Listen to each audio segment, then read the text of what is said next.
Be the first to report by uploading first-hand information on the U-Report link, and be the first to know by simply clicking on any of the links on the sidebar for headlines, domestic and foreign news, economy, security, politics, sports, and more.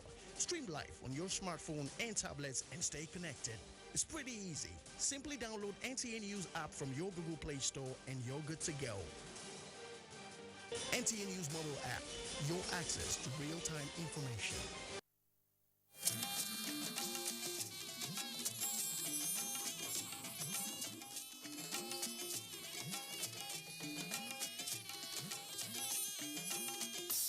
This is the network service of the NTA.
Hello, you welcome. This is Moment for Thought. I am Aliyu Bababaro. Today, we're in our thinking cap to bring back the glory of green gold, the backbone of the economy, agriculture. We're not just talking about food security in agriculture, but we're talking about the security of lives and property too, because the empty stomach always look for elsewhere for how to feed themselves. But perhaps the current administration, the Muhammadu Buhari administration, has given priority to agriculture in its varied facets.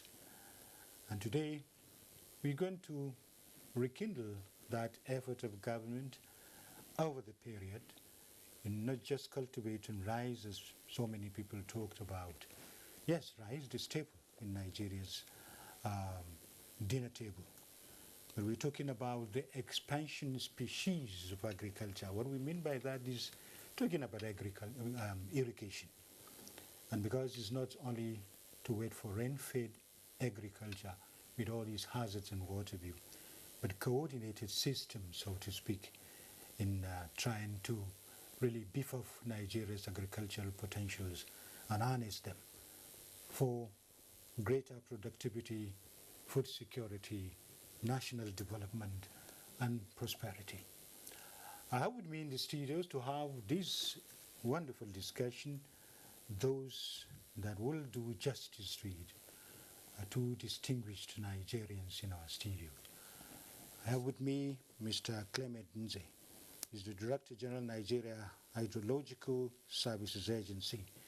He is an engineer by profession and a civil engineer for that matter. Yeah, we have Professor Abba Gambo. He's the Dean Faculty of Agriculture at Yobe State University, an agricultural expert, manager and propagator of the tremendous value chain in agriculture for Nigeria's food security and national development and prosperity generally. Welcome, Prof. Thank you for having me, sir. Yeah. Let me start with the DG. Talking about agriculture in Nigeria is an agrarian society. When you talk, virtually when I introduce you as a civil engineer, I'm happy to have you because your profession permeates all sectors of the economy. Exactly. Even health, everything. There's water, there's hydrology, and so many things. How do you see the agricultural potentialities of Nigeria vis-a-vis your work here now as a DG, overseeing the issue of hydrological services, which has so many branches, but with particular reference on agriculture that has to do with irrigation, controlled farming or cultivation of crops, so to speak? Yes, thank you once again for having me. The issue for discussion today is quite germane. Agricultural potential of the nation, in fact, is quite huge. Nigeria is one of the most blessed countries in the world. When you talk about the land mass, talk about the climate, we have adequate amount of rainfall, sunshine, fertile soil all over the country, so that if you drop anything anywhere in Nigeria, any seed, it will grow, it will germinate. Yes. What we need is to properly harness all these potentials of human, material, natural resources we have to beef up agricultural potentials of the nation. Now, water is key. Whether you are doing rain-fed agriculture, irrigated agriculture, water is the key issue. And we have adequate amount of rainfall in Nigeria that if it properly harnessed, it will carry us through the year. Even some parts of Nigeria, northern part of Nigeria, maybe where you have barely 3 months of rainfall. But if there is proper harnessing of the rainfall during the peak of rainy season in Nigeria, you can have year-round irrigated agriculture. Now, maybe we may get to that point. Annually, Nigeria loses over 200 billion cubic meters of fresh water to the Atlantic Ocean.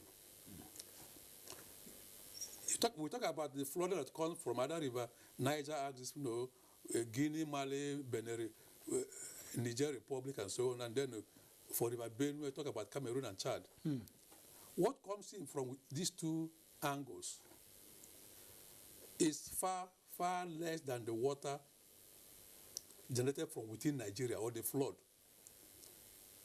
Interesting. Yes, what comes in from outside Nigeria, maybe barely 68 billion cubic meters of fresh water. Yes. From all these countries. On River Niger, you have Guinea, Conakry, Mali, Niger, Benin, Cote d'Ivoire, and Burkina Faso. That axis. Then on River Benue, you have Cameroon and Chad. Yes. So what comes in is less than 68 billion cubic meters of fresh water. But by the time it is emptied into the Atlantic Ocean in Nigeria, through the Gulf of Guinea, it's over 200 billion. 200 billion cubic. Yes, so what I'm saying there is we have adequate water in Nigeria that can sustain year-round irrigated agriculture. And then the present administration of Muhammad Buhari is making efforts more than ever before to promote agriculture, food security. Yes. He is the national chairman. He is the chairman, rather, of National Food Security Council. Yes. While the KB State Governor is the vice chairman, National Food Security Council. This is to show the kind of impetus given to the issue of agriculture, food security in Nigeria. Yes. So we have enough on ground, but we need to do more to ensure that we harness all the resources we have in Nigeria. Yeah, water, the vital asset. So they say, and so it is.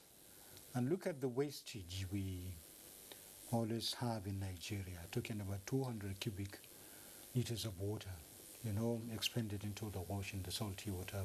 We have fresh water, so we can harness them. And perhaps Nigeria beef up its agricultural development. I remember about the shelter belt and water view. How do you really harness this resource, the water resource, towards that? Yeah, I think Engineer Clement has actually done a very good justice to our topic of discussion, but I just want to go a little bit in agricultural history. Yes. The whole concept of irrigation actually started when man realized that he has the powers to actually alter some natural environmental forces. Yes. With intellect and technology, he realized that I can actually farm during the rainy season. But what if I want to farm during the dry season when God does not send the rain? So he now realized that he actually has the ability and the capability to use the kind of water that Engineer Clement is talking about. And then the greatest thing is that everything happening around irrigation, historically, agricultural history, started about 10,000 years in the place called Mesopotamia. Coincidentally, today, Mesopotamia, Iran, Iraq, that axis, you understand? That was where a real irrigation started. Then in Africa, I'm sure you must have had the issue of the shadow. Shadow, yes. In Egypt. So coming closer home, when you look at the variability of Nigeria as a nation, honestly, we just have to thank God that it's a very blessed country. From the northern fringes, there is a village called Zeimolo in Gubbio local government area of Borno State. At the extreme fringe of the north, they have less than 2 months Of rain. per annum in Nigeria. Then as you move further, there is an island that is called Forcados in Rivers State. They have 12 months of rainfall per annum within the same country. So that variability is the greatest asset of this country. There is nothing that can be grown anywhere in the world that cannot be grown in the country. We have the Sahel Savannah, you have the Sudan, you have the Guinea. Then as you're coming, you go into the rainforest, you go into the mangrove, you can grow virtually everything. But Aliu, the important question is, if you have just 2 months of rainfall, 60 days, when you see how the egg they are living, it will amaze you. Interesting. There is a cowpea variety that is called 40 days. Beans. Cowpea beans. They plant it, and then within the 40 days, they will harvest it. And then there is a millet variety that was recently introduced, 50 days. So you just have to make sure that they have the technology. Yes. Now, the truth of the matter is, with all this, they do some little farming, they get their groundnut, cowpea, 40 days, etc. But then what of the remaining 10 months? They stay idle, doing nothing. And I think this is one of the factors, underlying factors, that gave rise to the situation in the northeast. In the whole of the northern part of Borno State, Aliu, there is no a single dam. And that consists of about 17 different local governments. Until you go to the fringes of the Lake Chad, which is a special entity that I would like to emphasize later, but then the huge part of the trunk of the northern part of Borno State, not a single dam. Incredible. During the dry season, when you see them searching for water, the human labor cannot do it, so they use animals. Camels and... Camels. They started with donkeys, then the donkeys could no longer reach the water table. They now graduated to horses. From horses, they are now using camels. And I think camels is the last alternative, because I don't think they can get elephants in the northern part of the No. Camels, of course. Because of the habitat there. That's the scenario. It's incredible. Present scenario. Have you really hovered over the horizon in this respect when we are talking about development of agriculture towards through irrigation scheme? Do you envisage, before you come to the office, this kind of differences in Nigeria's topography and vegetational zones? And how do you intend to tackle it as a federal agency? See, in the Nigeria Agricultural Service Agency, we work in synergy with other sister agencies. Okay. Like the Nigerian Meteorological Agency, NIMET, that forecasts weather issues, one of which is precipitation, rainfall amount, onset date, length of days, and then cessation date. The total amount we may have per location. So work in tandem, work in conjunction with them in this particular aspect. We'll be making presentations to various levels of government. And at several occasions, based on our work, His Excellency Mr. President has given directive to some sectors, to some ministers, or what action that needs to be taken, or to listen to what this agency, the Nigerian Coastal Agency, has been talking about to ensure not only to curtail or eliminate flooding, but to utilize their products and ensure that we have food security. It doesn't become a challenge in Nigeria. Now, we've been discussing with some governors as an agency that, like Prof mentioned, a part of Borno State, where you have barely 60 days of rainfall in a year. What could be done to trap or to arrest this water that dissipates after a few days or a few hours of rainfall? So we have, among other things, we have suggested to government, because if you see water as a huge resource that is also not always available,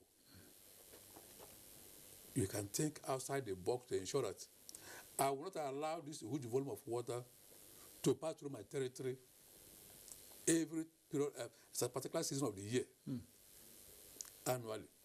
We talked about the issue of building diversion structures to be able to detain this water, this flood water, to ensure that at the time of austerity, at the time of lack of water, the water that you harvested over time,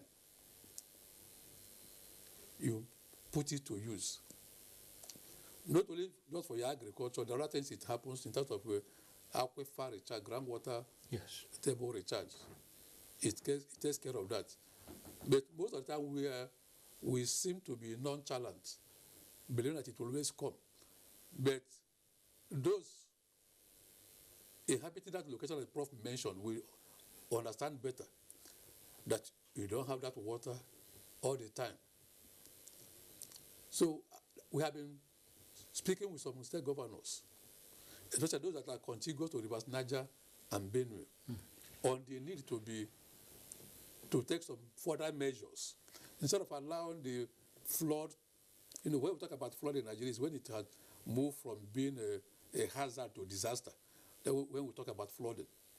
But if flood comes and passes without any damage, we don't talk about it. But when it moves from being a hazard to maybe in terms of capacity to manage it, it becomes a disaster. That's when we speak about flooding. What would you like the governors to do in due respect? The governors, what I was to address the governors forum some time ago, but because of other activities, I wasn't able to. Let them see the issue of flooding in the country. Climate change is there. We will talk about that one later. It has, like, NIMET, I heard them talking about that. Expect rains up to the end of November. It has hardly been so. Was it last week or so, 2 weeks ago? It rained every day in Lagos for more than a week in the month of November. So let them understand that this is real. The climate change or climate variability is real. Now, when we are having this excess water,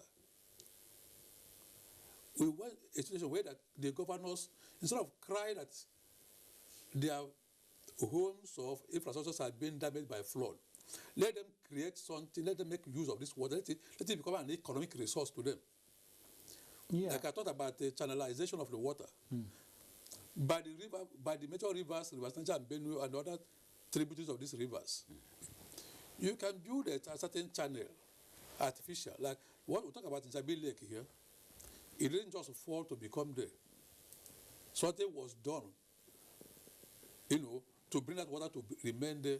Yes. So they can do something similar to that, so that this water that is passing by at a certain threshold is being diverted to a place you can store it for several months, even when the rains have ceased. So your agency, or what your agency does, is not from the exclusive list.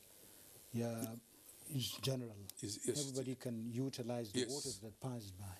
Your experience, we're getting short of time, From your experience, you've been consultant of the federal government, state government, universities, and what have you, and international agencies. How do you see this is what he has pointed at now? The present statistics Yes. in Nigeria is that we have a total land mass of what you call fadama, land that can actually absorb the water and store for later Marshy, use. yes. Marshy. Now we are not saying save for the rainy day. No, we are talking of saving for the unrainy day.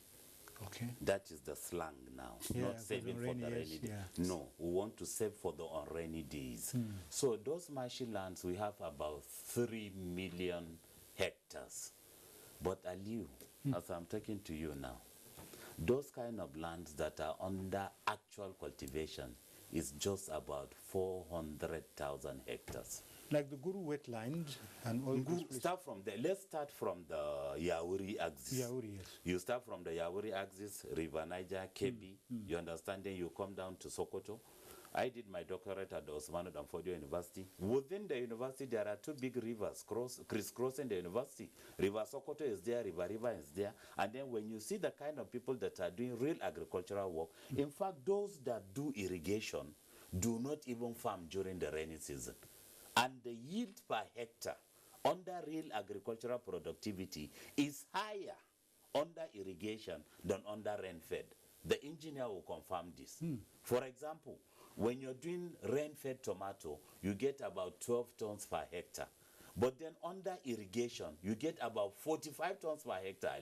Interesting. The same thing with onions, the same thing with garlic. By the time you go to the Goronyo axis, the Wurno axis, you continue, you come to the Bakolori Dam axis in Zamfara state, you keep coming, Jibia in Katsina state, continue coming, the Hadeja Jama'are that crisscrosses Kano and Jigawa. Then you come to the Gashua, Nguru wetland projects you're talking about, bodies of water all over.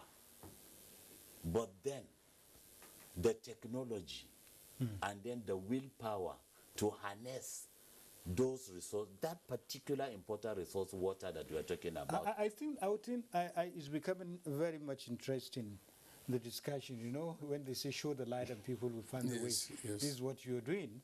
We'll continue with this discussion for the next edition of the program. But I do appreciate, because when you are discussing agriculture, it doesn't have an end. Yes. Because it's the root cause of ever communal life and whatever. It's true. I must thank you, because when we are continuing with the discussion for the following week, perhaps I want us to digest all these issues, talking about is it the tripartite relationship or the federal and state government relationship, a kind of coming together to do this kind of things, because to many people, it's federal government's problem. Dredging of River Niger, dredging of where and what have you, is just the federal government. And they will point their fingers at you. Now you are now the one concerned with the hydrology. Oh, yes. Even if I don't have agriculture irrigation in my farm, I'll come to you directly. Whereas my state government can do that. Thank you very much. Thanks, you're welcome. Yes, thank you very much, engineer. Let me call you engineer. We don't say engineer, we say Mr. Clement. Yes, Mr. But an engineer by profession. Yes, so when you are doing the engineering, water the nation very well, please. We'll do that. Thank you very much, Professor Abba Gambo. Thank you for coming and giving us your wealth of experience. Thank we you hope very we will much. continue. My pleasure. You will oblige us when we invite you for the continuation of this discussion. Thank you very much. I appreciate it. Thank you very much. Thank you very much. Goodbye.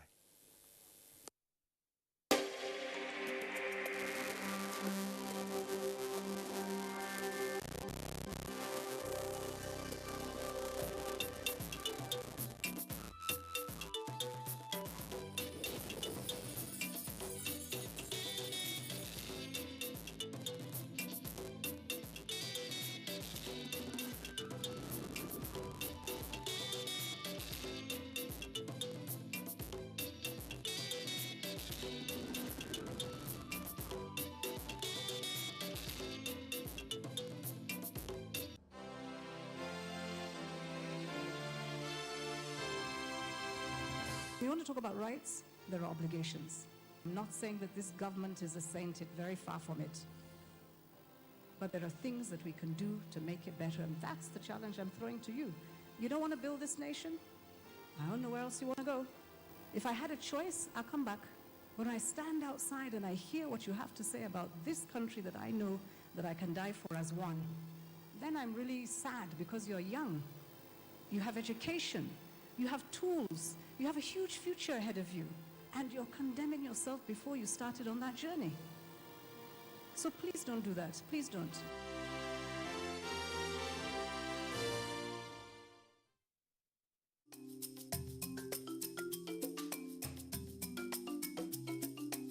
Did you get to see the way Ntalive about the post this? Don't forget to send in your messages. There's a difference between picking, child, and issue. The idea that is can do more with less people. If we have a better way of addressing these issues, taking care of... Congratulations, you were able to sign Timo Werner from RB Leipzig. So you take water before your workout. People have used their phone, using TikTok to do this like me. Should I go for test? A lot of people don't even have resources. I'm Cecil, and this is the Medley Show on NTA.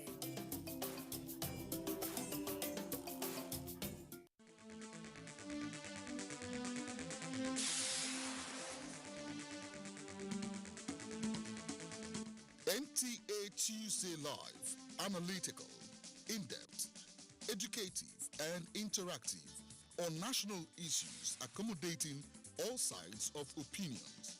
We as a people have understood that we have to fight corruption before it fights us back.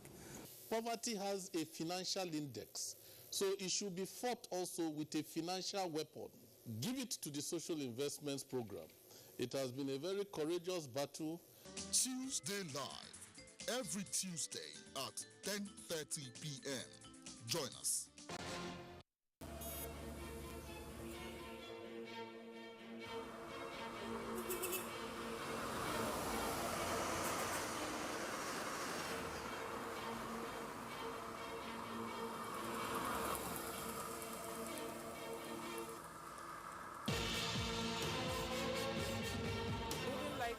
In the rain?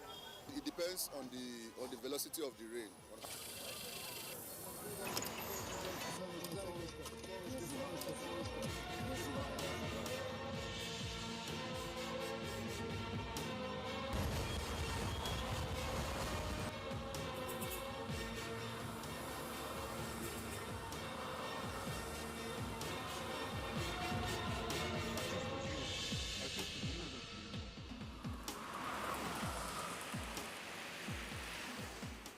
Welcome to Strictly Speaking once again, and thanks for joining our ongoing conversation on various aspects of the English language. Social media has influenced the use of English language in terms of writing and speaking that art. But you must understand that communication itself is an art.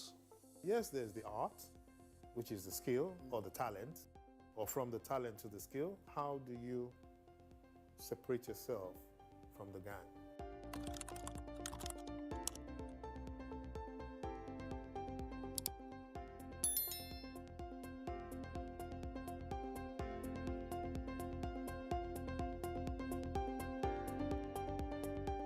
Hello and welcome. It's time for another interesting package of Everything Music. Angelina, you dey cool in my temperature.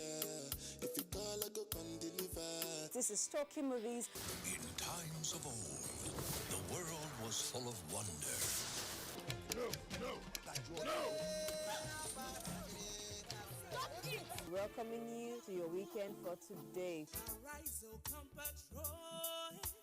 It's time to use our voice. Beyond Six Packs. Bills. Pay the bills, keep paying the telephone bills, keep paying all of my bills. Welcome to Gallery.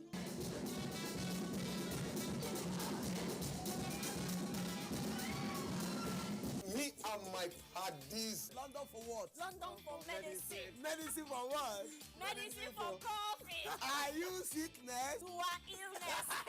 Welcome to Gist Zone. All right, my name is the Eselucien Wego One. Ona nyokoko nyonyo.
Federal government condemns recent gruesome murder of policemen.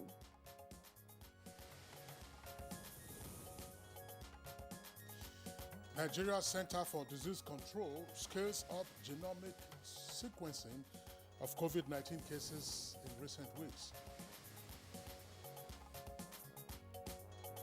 The federal government restates commitments to completion of Ogoni cleanup.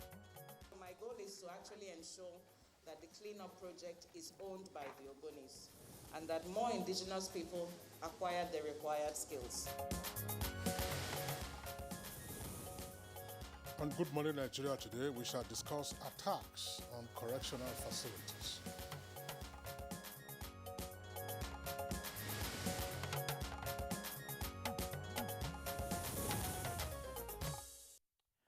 All right, now for some time now, the correctional facilities in parts of the country have been the target of attack by unknown gunmen.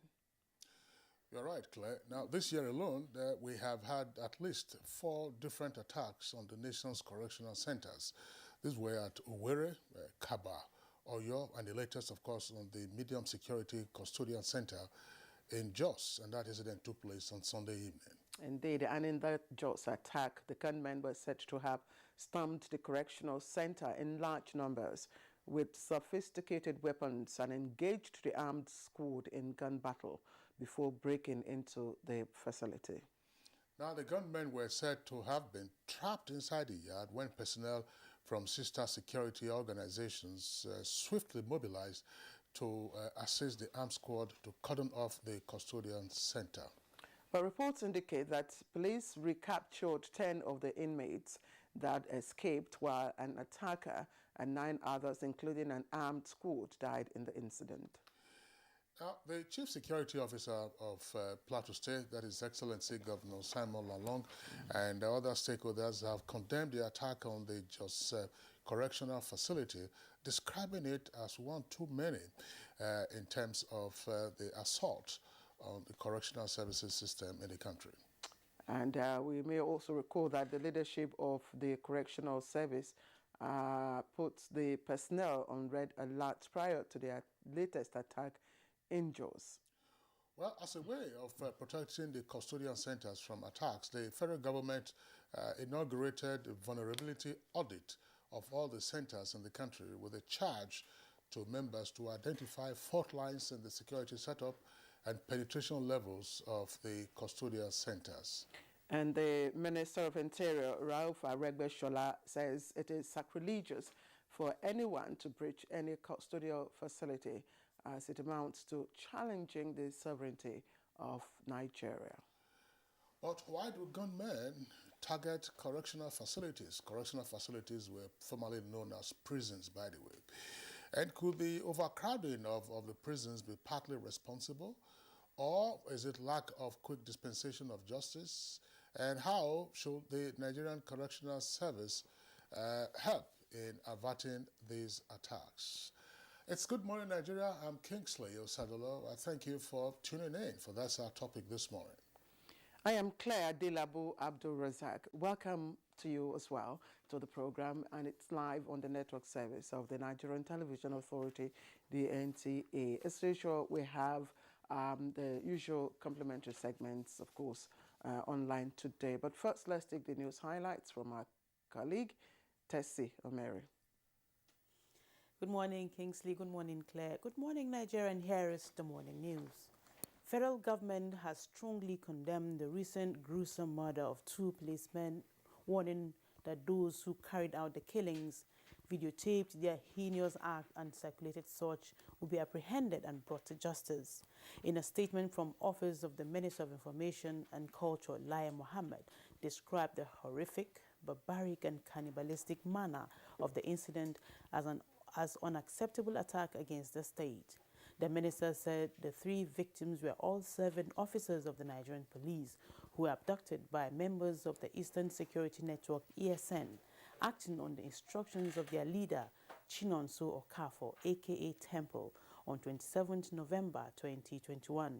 The leader of the ESN team that killed 2 officers is one known as Gentle.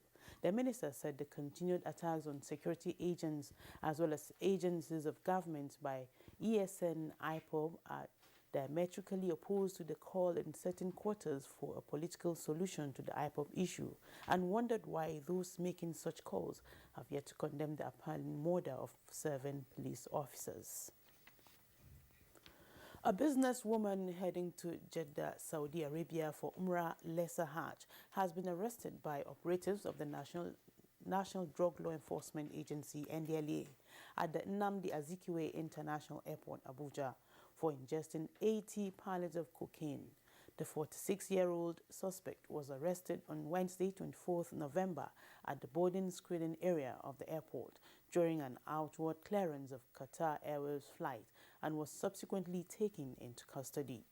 Another suspected trafficker was arrested with 101 wraps of heroin weighing 1.3 kilograms at Gate C departure hall of the Murtala Mohammed International Airport, Ikeja, Lagos, on his way to Italy via Istanbul on Turkish Airlines. The drugs were concealed inside cassava flour, popularly called gari. Meanwhile, an abandoned consignment of weighing 17.90 kg was discovered at the narco shed of the airport. The civil service is the very tip of the spear of government, and optimal public service delivery requires an efficient public service. Vice President Yemi Osinbajo said this when he inaugurated a secretariat complex in Asaba, built by the Delta State government and named after Professor Chike Edozien, the traditional ruler of Asaba. Through a system of voice and data networks, there are 9 seminar and conference rooms, a training room, a well-furnished clinic. President of the Senate Ahmad Ibrahim Lawan has inaugurated a 120 beds capacity mother and child health care hospital at his country home Gashua in Yobe North Senatorial District. The multi-million naira project was executed by the Office of the Senior Special Assistant to the President on Sustainable Development Goals. Or even 30 of these across the country, including Benue State. So it's all over the country, and what bothers Mr. President and his administration is to save the women of Nigeria, to save the children of Nigeria, to save Nigerians, provide good health facilities, and by the grace of God, before he leaves in 2023, Nigeria would have seen all the goodies. And still talking health, the Nigeria Center for Disease Control has scaled up genomic sequencing of COVID-19 cases in recent weeks, following Canada's announcement that it detected the new Omicron variant in 2 persons with travel history to Nigeria. Chairman of the Presidential Steering Committee on COVID-19, Boss Mustafa, at the national briefing says Nigerians must be extra cautious in observing all known pharmaceutical measures and quickly get vaccinated. Meanwhile, the Nigeria Center for Disease Control has confirmed 21 new cases of COVID-19 in some states of the Federation. The states are Lagos with 6 new cases, Cross River recorded 5, Abia 3, while Bauchi and Kaduna states have 1 new infection each. Nigeria has 214,113 confirmed cases of COVID-19, out of which 207,292 were treated and discharged, while 2,966 died of the virus. The Minister of State Environment, Sharon Ekazo, says the federal government will prioritize the Center of Excellence for Environmental Restoration effective 2022 as part of implementation of the Ogoni cleanup exercise. This is in addition to successfully remediate polluted sites in Ogoni land. The Ogoni people who are his people want that university, so that our people will be highly educated and will be more highly educated. My goal is to actually ensure that the cleanup project is owned by the Ogonis and that more indigenous people acquire the required skills. If you apply these same our Ogoni youths in that project, automatically they are already security. And that's the news for now. Good morning, Nigeria continues with Kingsley and Claire after this break.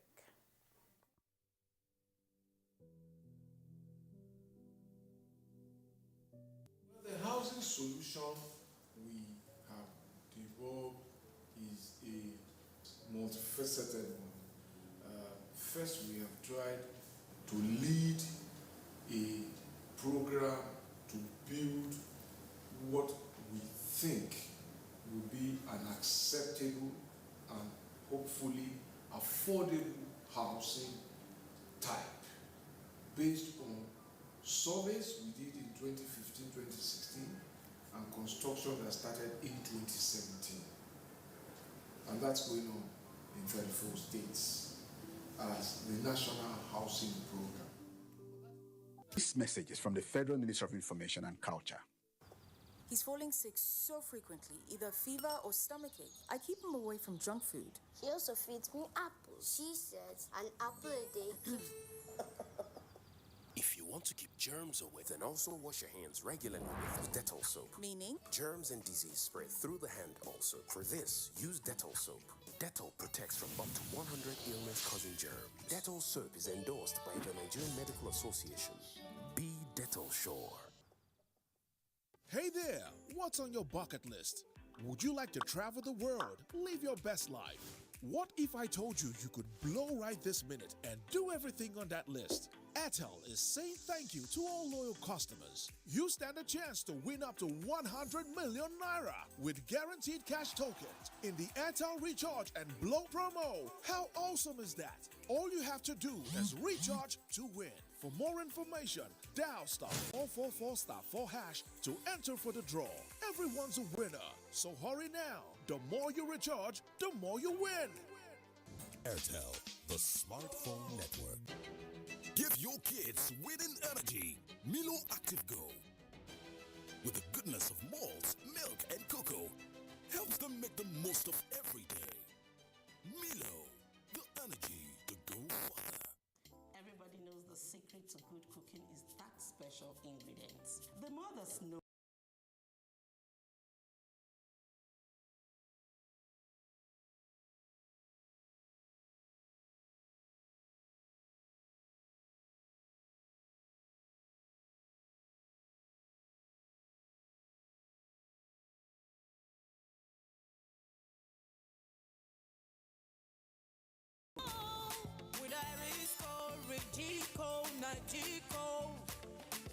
Ladies and gentlemen, food is ready.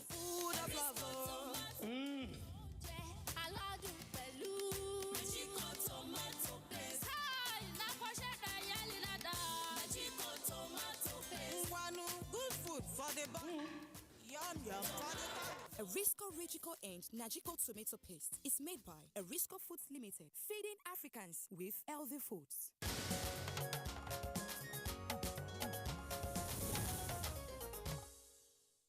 All right, let's give you some business news and tips now. And intra-African trade is said to have generated 42.1 billion United States dollars in trade and investments, of course, among African nations. Comfort Amodo will give us all the details. The investments were as a result of trade-related deals between buyers and sellers from more than 55 African countries in KwaZulu-Natal, Durban, South Africa. The Intra-African Trade Fair Advisory Council attributes the feat to additional data submitted by trade promotion agencies of Algeria, Nigeria and South Africa in the intra-African trade in Durban. Already the negotiations are going on, so that people can trade with each other. And, trade can go, digitally as well. It doesn't always need human beings to cross. But at least we have a good start. There is political enthusiasm to promote intra-African trade and investments. To this end, Nigeria is renewing its efforts to sustain supply to global markets with strategic measures to build capacity with the setting up of the domestic export warehouse to tackle logistics challenges of non-oil exports. With the due stamp on a vehicle, that vehicle is not supposed to be arrested or delayed by any security agent. They'll go straight to the ports for export. Because once there's an export contract, and the buyer out there or the importer out there is waiting for goods, and those goods cannot be delivered as at when due, there's a problem. So it's affecting our economy, it's affecting our nation, and it's affecting the image of our nation. So due is a key project that we have to continue. The Executive Director and CEO, Nigerian Export Promotion Council, Dr. Ezra Yakusak, during an interface with industry players at the export house, affirms that the domestic export warehouse will increase the global market share for Nigerian exportable products. With Business News, Comfort Amodu. Thank you very much, Comfort Amodu, for the business package. Next for us is Newspaper Review.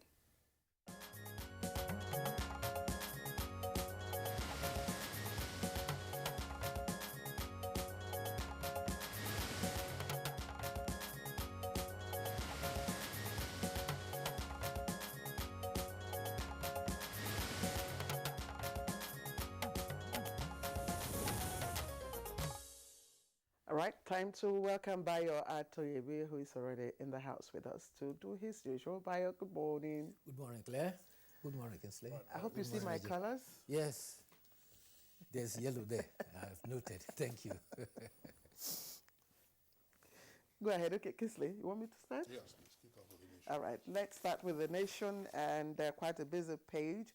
But the main story, as expected, Omicron COVID-19 variant, Nigeria on the alert, says government. Omicron COVID-19 variant, Nigeria on the alert, says government. Now, result of samples sequencing expected today, and entry points on the watch. Reviewed travel guidelines begin Friday. Okay, so let's go above the nameplate. Officer, 9 others killed in custodial center attack. Details of that on page 3. 252 inmates missing. Now, APC chair slot not zoned to North Central, says party. Details on page 28. And World Bank hails Kogi over 2020 audited financial report. Now, North elders Ohaneze clash over Nnamdi Kanu. And let's look at the picture story, which I presume will be all over the papers today. Some security personnel at the Medium Security Custodial Center in Jos, which was on Sunday attacked by gunmen. Kingsley, I think that's enough. Okay, well, let's take a look at the leadership front page below the name flag. 30 billion naira duty, that's the kicker. We are yet to give directive to ground private jets. That's according to NCAA and NAMA. COVID-19 vaccination mandate for federal workers begins. COVID-19 vaccination mandate for federal workers begins. You have details on page 4, and there are other stories also captured by the following riders. As 3 Nigerian travelers detected with Omicron variant in Canada and Hong Kong. Continue to observe COVID-19 protocols, NCDC tells Nigerians. We're looking for answers. That's according to the WHO. And President Buhari commissions Vandekia Obudu Kato Ranch Road. That's the photograph you see there on the front page, the commissioning of the road. President Buhari commissions Vandekia Obudu Kato Ranch Road. Bandits profiling. Not all Fulani are terrorists. That's according to Northern Elders. Messi beats Ronaldo Lewandowski to win 7th Ballon d'Or award. Twitter CEO Jack Dorsey quits to allow growth. Can we see those photographs, those stories on the front page?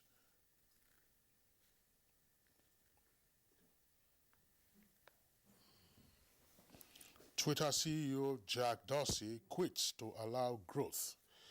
Jos prison attack, 9 bodies recovered, 552 inmates escape, 9 captured.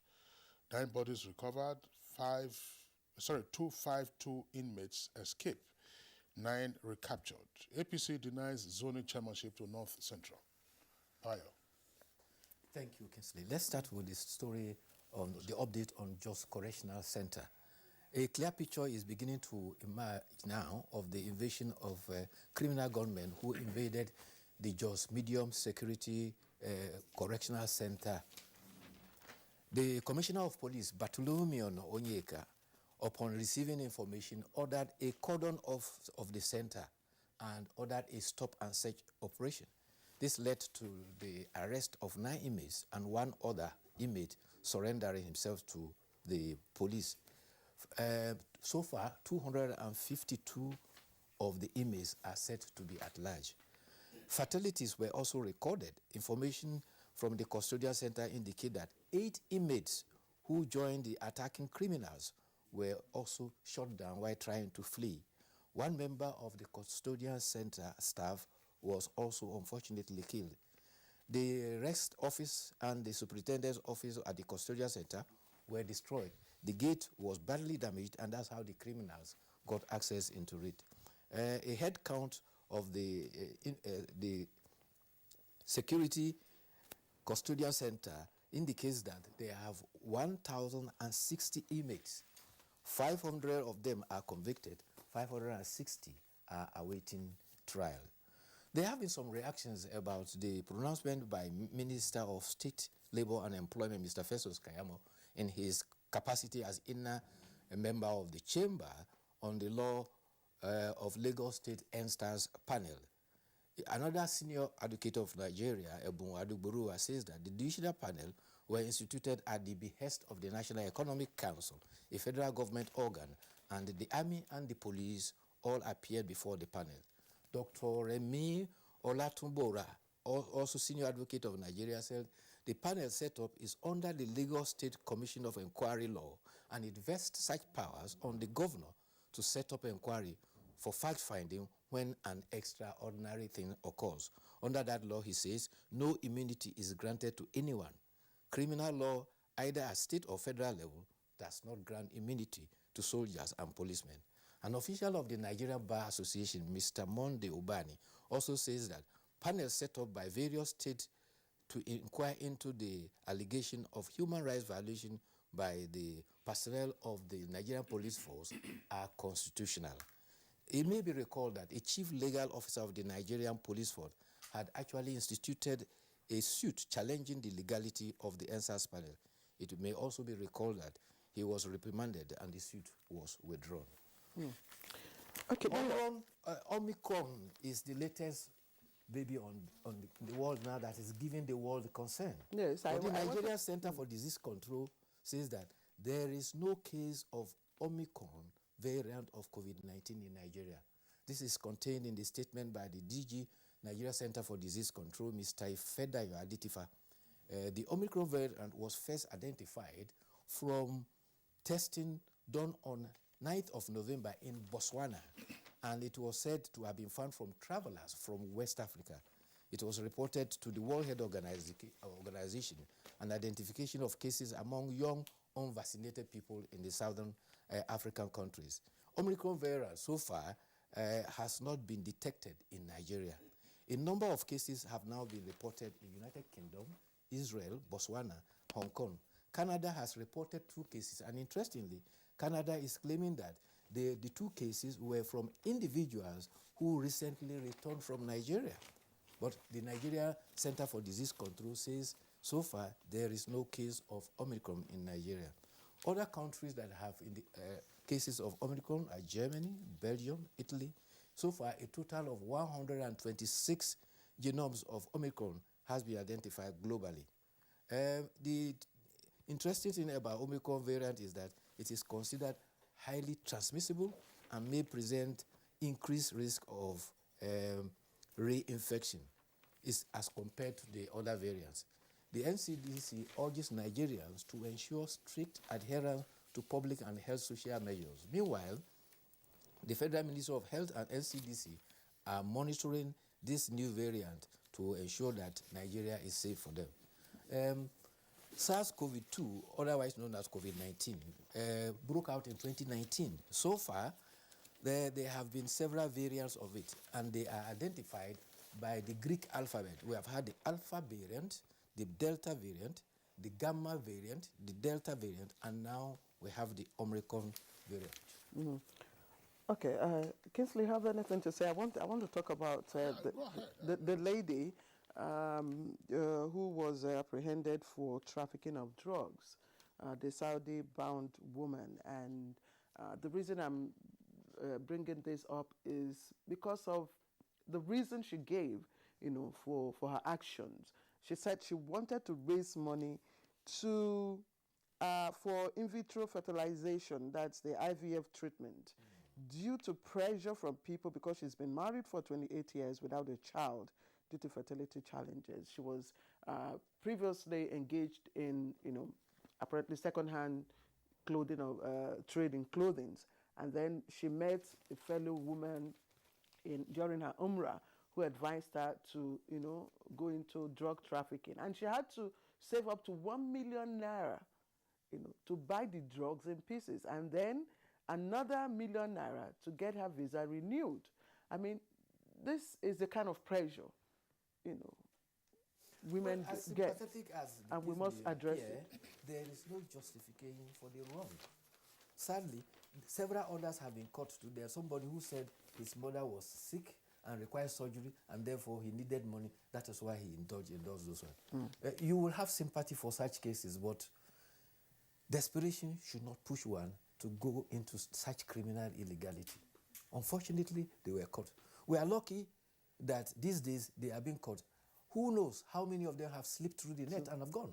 And they are earning the nation a very bad name. For instance, if this one had been caught in Saudi Arabia, pressure would have been on Nigeria that Nigeria has been caught and he's on the death row, and there will be pressure that we should do something about rescuing Nigeria. Several Nigerians are on the death row in Malaysia, where the law is very merciless when it comes to drugs.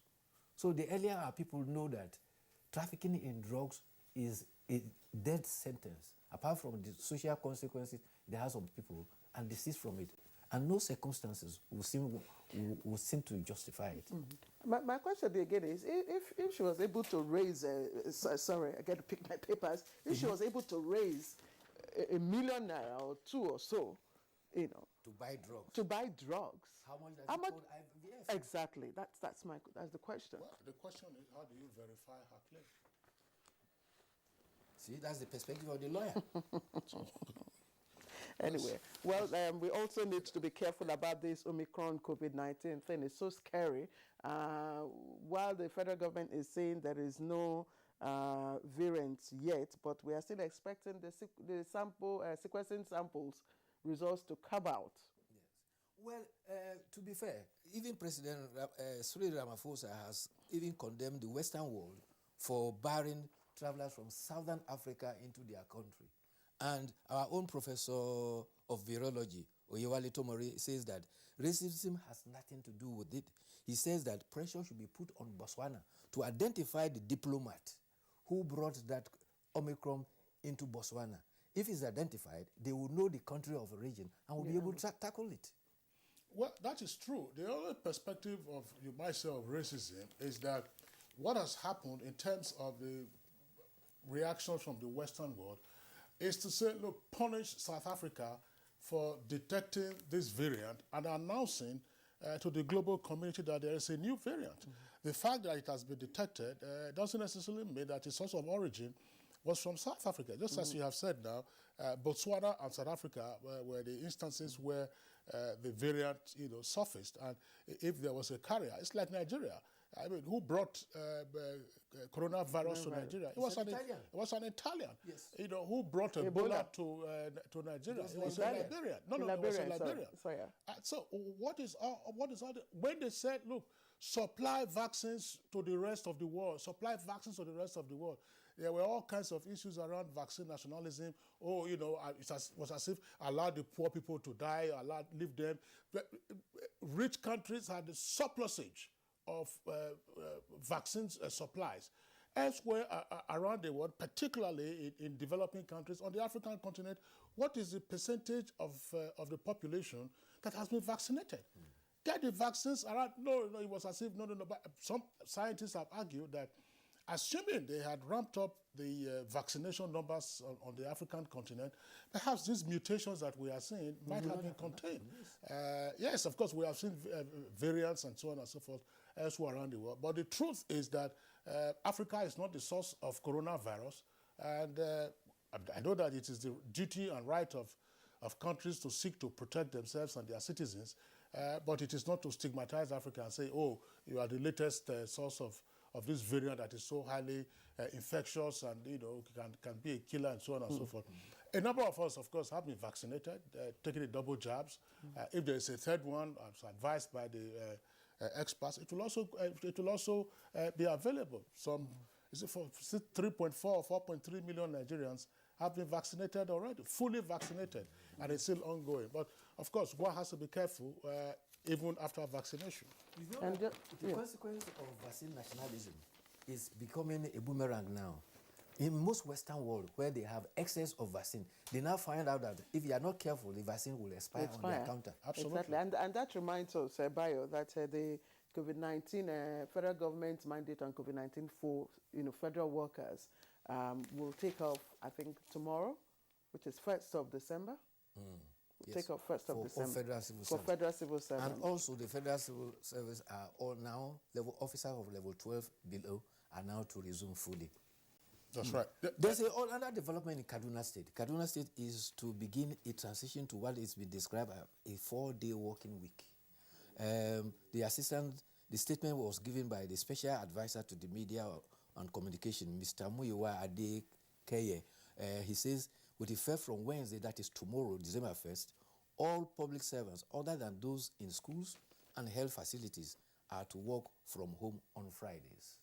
The whole idea, they say, is an interim work arrangement that will subsist until government is ready to move to the next stage of transition to a 4-day working week. And they say that these are the lessons they have learned from the restriction from COVID-19. They found out that a lot of work can be done virtually by personnel. And so they are trying to provide facilities for civil servants so that every Friday they will work from home, but they will now have a 4-day working week. It says that it gives more time for civil servants to rest and work and also indulge in agriculture to boost food production. Well, that's a mega topic for discussion. I'm sure there will be issues to interrogate with regard to this. Just a reminder that the key issues in work is actually productivity. Yes. Productivity. That's the key issue that is there in work. And if you're already excluding some categories, teachers and health workers, so is it only the civil servants? Those are essential workers. Yes. Is it only the civil servants? Yeah. Of course, you will not include media workers. You will not include media workers who 24/7. 24/7. Now you are saying teachers should also come to class on Fridays. How many hours do you work in a day? They have even changed the working hours. 8 to 5. From 8 to 5. 5, yeah. But how many hours? Actually, the working average is 40 hours a week. That's to say 8 hours a day, Monday to Friday. So that's the working week. Now, 8 to 5 doesn't approximate that because it gives you 9 hours in a day. 9 hours in a day. Times 4 days a week. Times 4 days. That is 36. So you still have 4 hours short of that. But it is, what is your productivity at the time you are at work? What is your productivity? So somebody works now 4 days a week. Person will be entitled to full pay. Person will be entitled to pension after 35 years in service or 60 years of age. Kingsley, some of the countries that we try to imitate, when you go to work, you put in the required number of hours of work. You're not allowed to take calls. Your breaks are strictly observed. Anyway, Bayo. You go to our offices. By the time it is 3 o'clock, staff are already jumping out of their offices only to go and board the staff bus. 3. And they will not arrive at 8.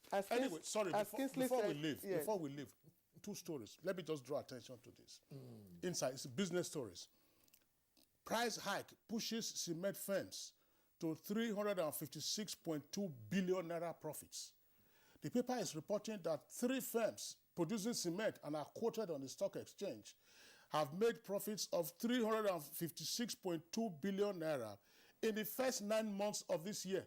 A bag of cement is selling for between 3,800 and 4,000 naira. A year ago, it was just under 1,800. Precisely. So we have self-sufficiency in cement. Look at the price. What is the imported input into cement production? We have almost self-sufficiency in rice production. Look at the price of a bag of rice. These are the kind of things that we do that hurt us. The profits are pouring in for the companies, but those who use cement, of course, are crying because it raises the cost of production of structures and so on and so forth. Last one, Bayo, if you don't mind. This story on the front page, Twitter CEO Jack Dorsey quits to allow growth. This is way to be a chieftaincy stool. If you found the company, you don't go until death comes. Okay, I think that does it for us for today. Yellow card should be for... No, it should be... Okay, both of you. All right, let's go on a short break. We'll be right back.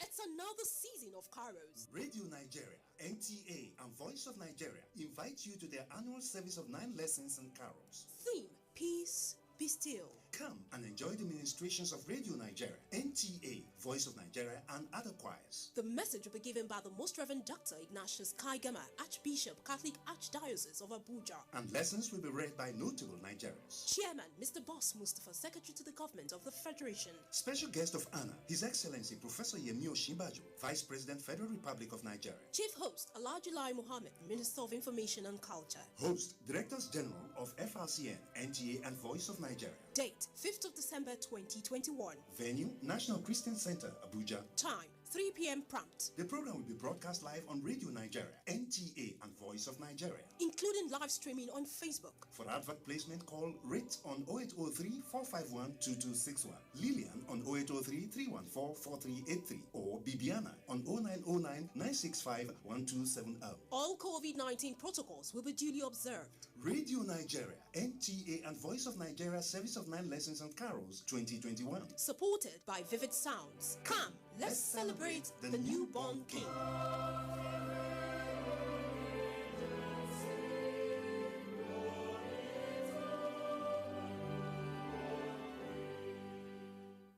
The NOA, for example, has succeeded a great deal in sensitization during the pandemic, and we have found the community mobilization officers most effective in the sensitization and in the advocacy campaigns, creating awareness on the coronavirus pandemic. We have done this through the production of jingles, which were very widely distributed in different languages, in English, in Hausa, in Yoruba, in Igbo, in Tiv, in Igala, in Kanuri, in Fulfulde, in Ijo, in Isoko, in Bini. In talk of any other language you can think of, we had translated sensitization messages. This message is from the Federal Ministry of Information and Culture. He's falling sick so frequently, either fever or stomachache. I keep him away from junk food. He also feeds me apples. She says an apple a day keeps... If you want to keep germs away, then also wash your hands regularly with Dettol soap. Meaning? Germs and disease spread through the hand also. For this, use Dettol soap. Dettol protects from up to 100 illness-causing germs. Dettol soap is endorsed by the Nigerian Medical Association. Be Dettol sure. The counsel of our fathers. I believe we have fought one civil war too many in this country. So those who experience it will run away from it. Nigerian youths, let's build our nation together.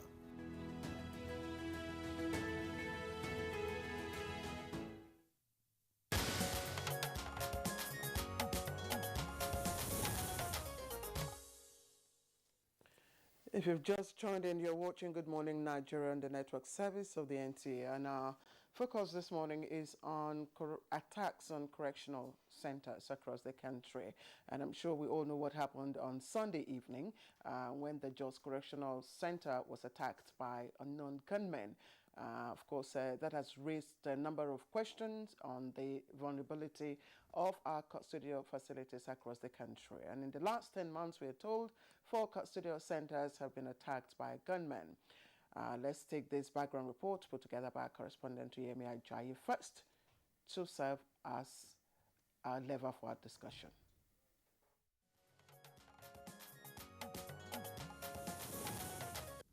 September 12, 2020, the Medium Security Custodial Center in Kaba, Kogi State, was attacked with a number of inmates of the facility freed. On October 19, the same year, Edo State experienced something similar as 2 correctional facilities in Oko and Benin correctional centers in the states were also attacked. A massive 1,993 inmates were freed. Ondo State was not left out as hoodlums broke into the facility at Okitipupa, releasing 58 inmates and leaving vehicles burnt, while some officials were injured. There was also an attempt to break into the Ikoyi Correctional Center in Lagos the same day. On Sunday, 28 November 2021, news broke that there had been another attack by armed men who broke into the facility in Jos, the 4th custodial facility to be breached in 2012. In 2021, one of the gunmen, a personnel of the Nigerian Correctional Service Armed Squad, and 9 inmates lost their lives in the attack. Number of the inmates at large now, 252. The number recaptured, 12 now. Now we are having 789. And the police and the DSS, they assisted us, and they are still assisting us. And even our men, we are on searching party to recapture some of these escaped inmates. Available statistics indicate that about 4,365 inmates escaped from jailbreaks in 5 years, from June 24, 2016 to September 12, 2021, out of which only about 949 were recaptured or returned voluntarily. The resurgence of attacks on correctional facility has been blamed on congestion of the correctional facilities in the country, where over 70% of inmates are said to be on a waiting trial list. Experts have echoed the need for more security in the facilities around the country, aside the quick dispensation of justice in the country.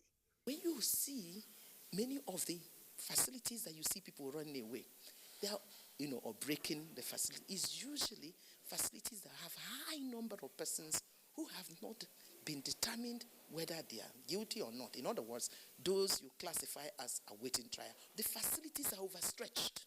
So the other facilities, whether it be accommodation, whether it be sanitary, whether it be food, everything is stretched. The second issue is what facilities, how are we fortifying the facilities that we have designated as custodial or correctional centers? What more needs to be done to ensure an end to the recurrence of jailbreaks in the country? This is one basic question. Guests already seated will be provided answers to shortly.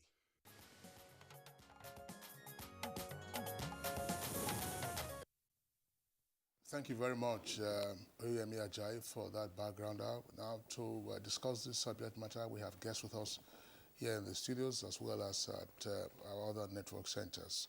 With us in Abuja, let's welcome Mahmoud Yusuf. He's a legal practitioner and programs manager at Network of University Legal Aid Institutions.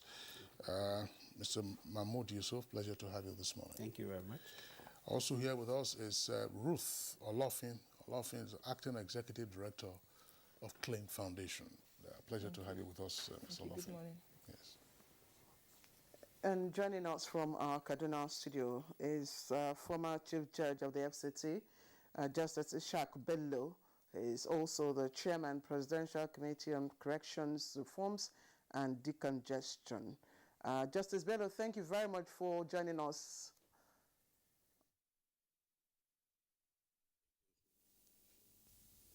Also from our Jos studio, we have been joined by Dr. Guleng Daskes, and he's a criminologist and lecturer, Department of Sociology, University of Jos. Dr. Daskes, thank you very much for joining us on the program.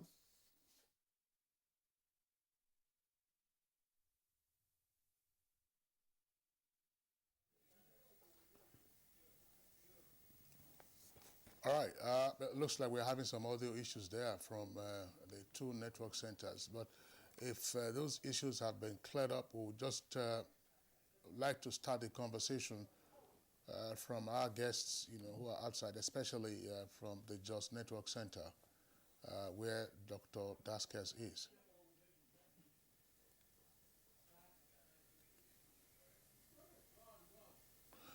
All right, Dr. Gulen Daskes, thank you once again for being our guest this morning.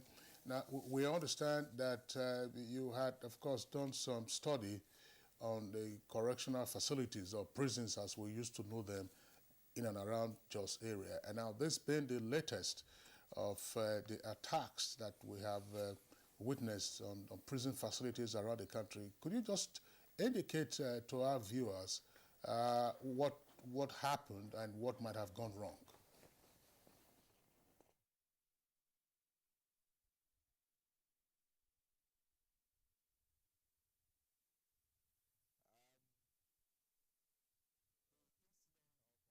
Still hanging up. Let's come back to our studios here and then get to speak to the acting executive director of Clean Foundation, Ms. Ruth Olofin. Ms. Ruth Olofin, this is an incident that we've witnessed, let's say, almost every quarter of the year. We've had 4 of them, and usually fatalities, and of course, destruction of a government facility.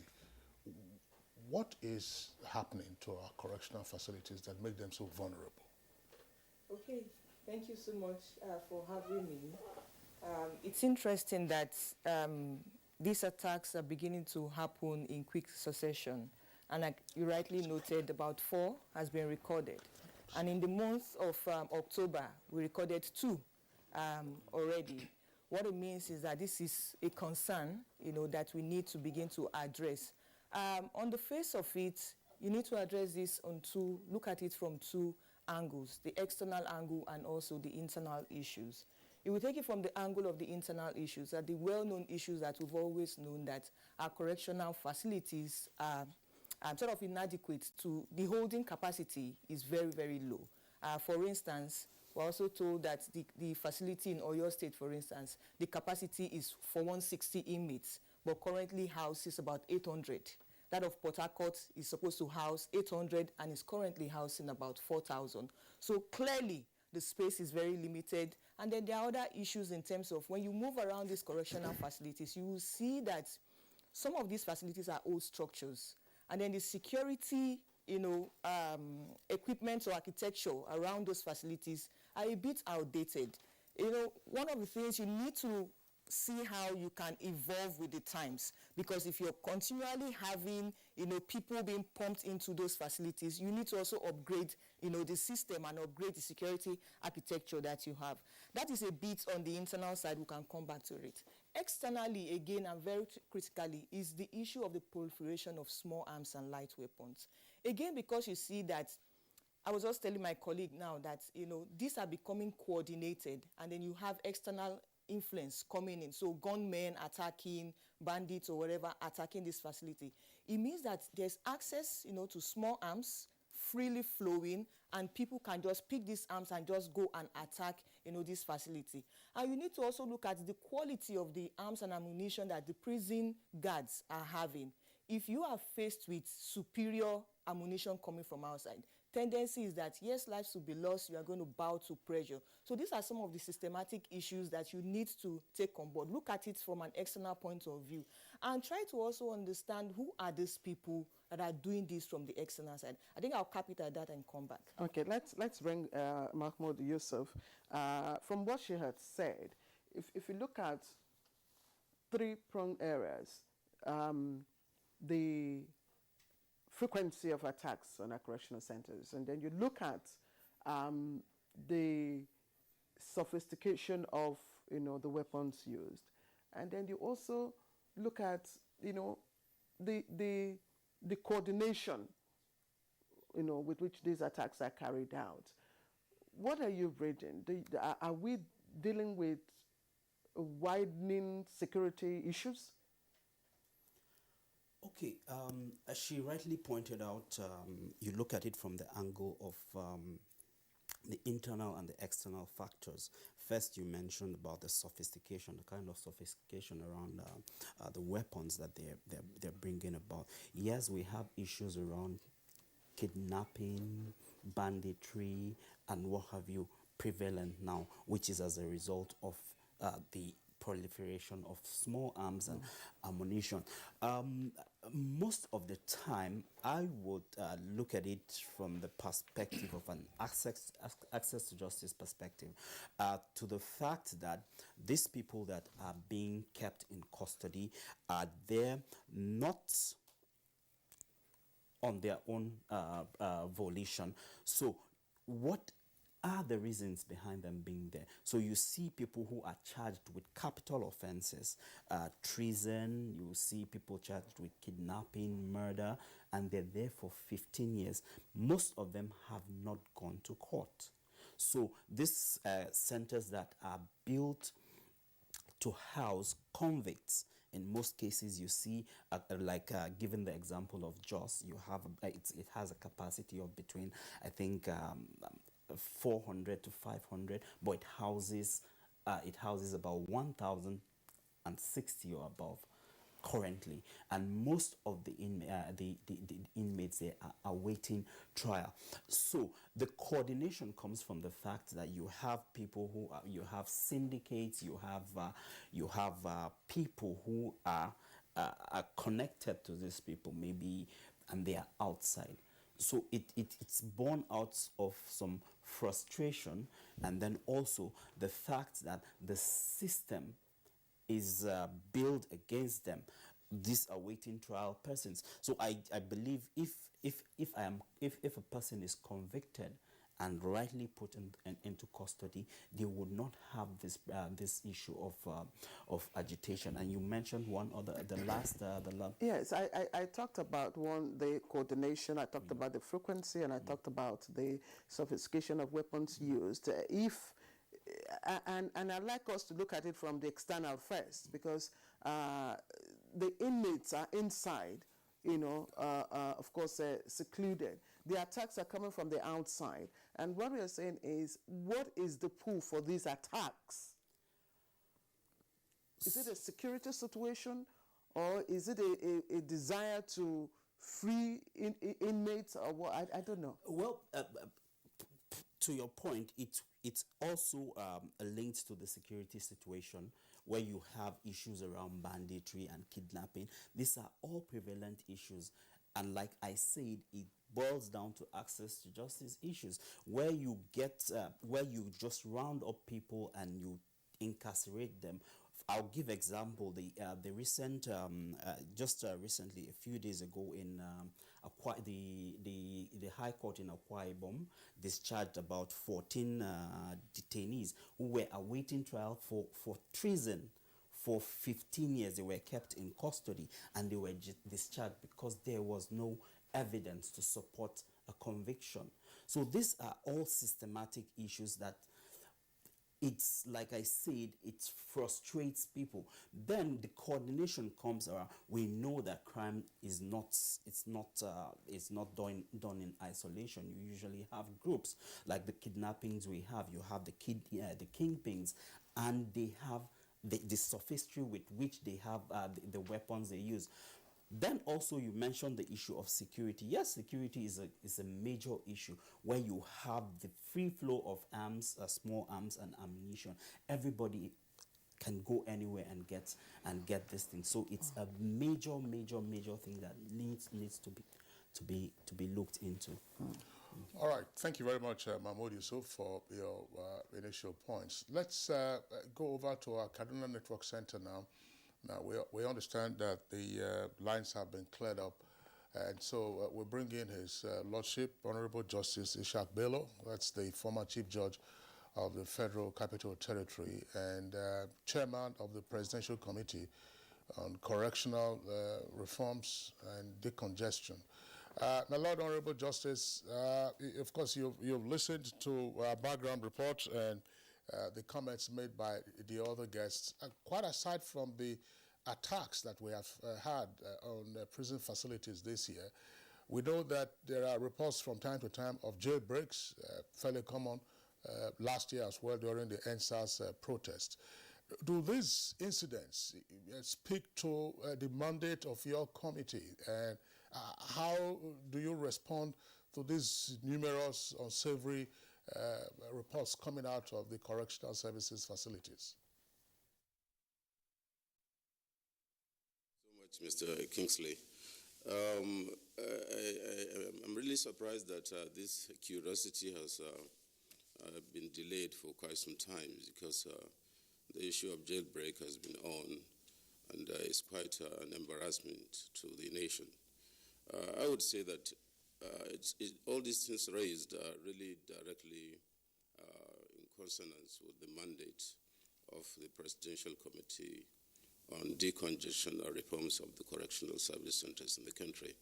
The committee was inaugurated on the 30th of July 2017, and between that time and now, we visited over 39 correctional service centers and jail delivery of over 12,000 inmates, that is within the adult incarceration centers, and with the juvenile correctional centers, over 150-something discharged for various reasons, which perhaps times may allow for me to allude.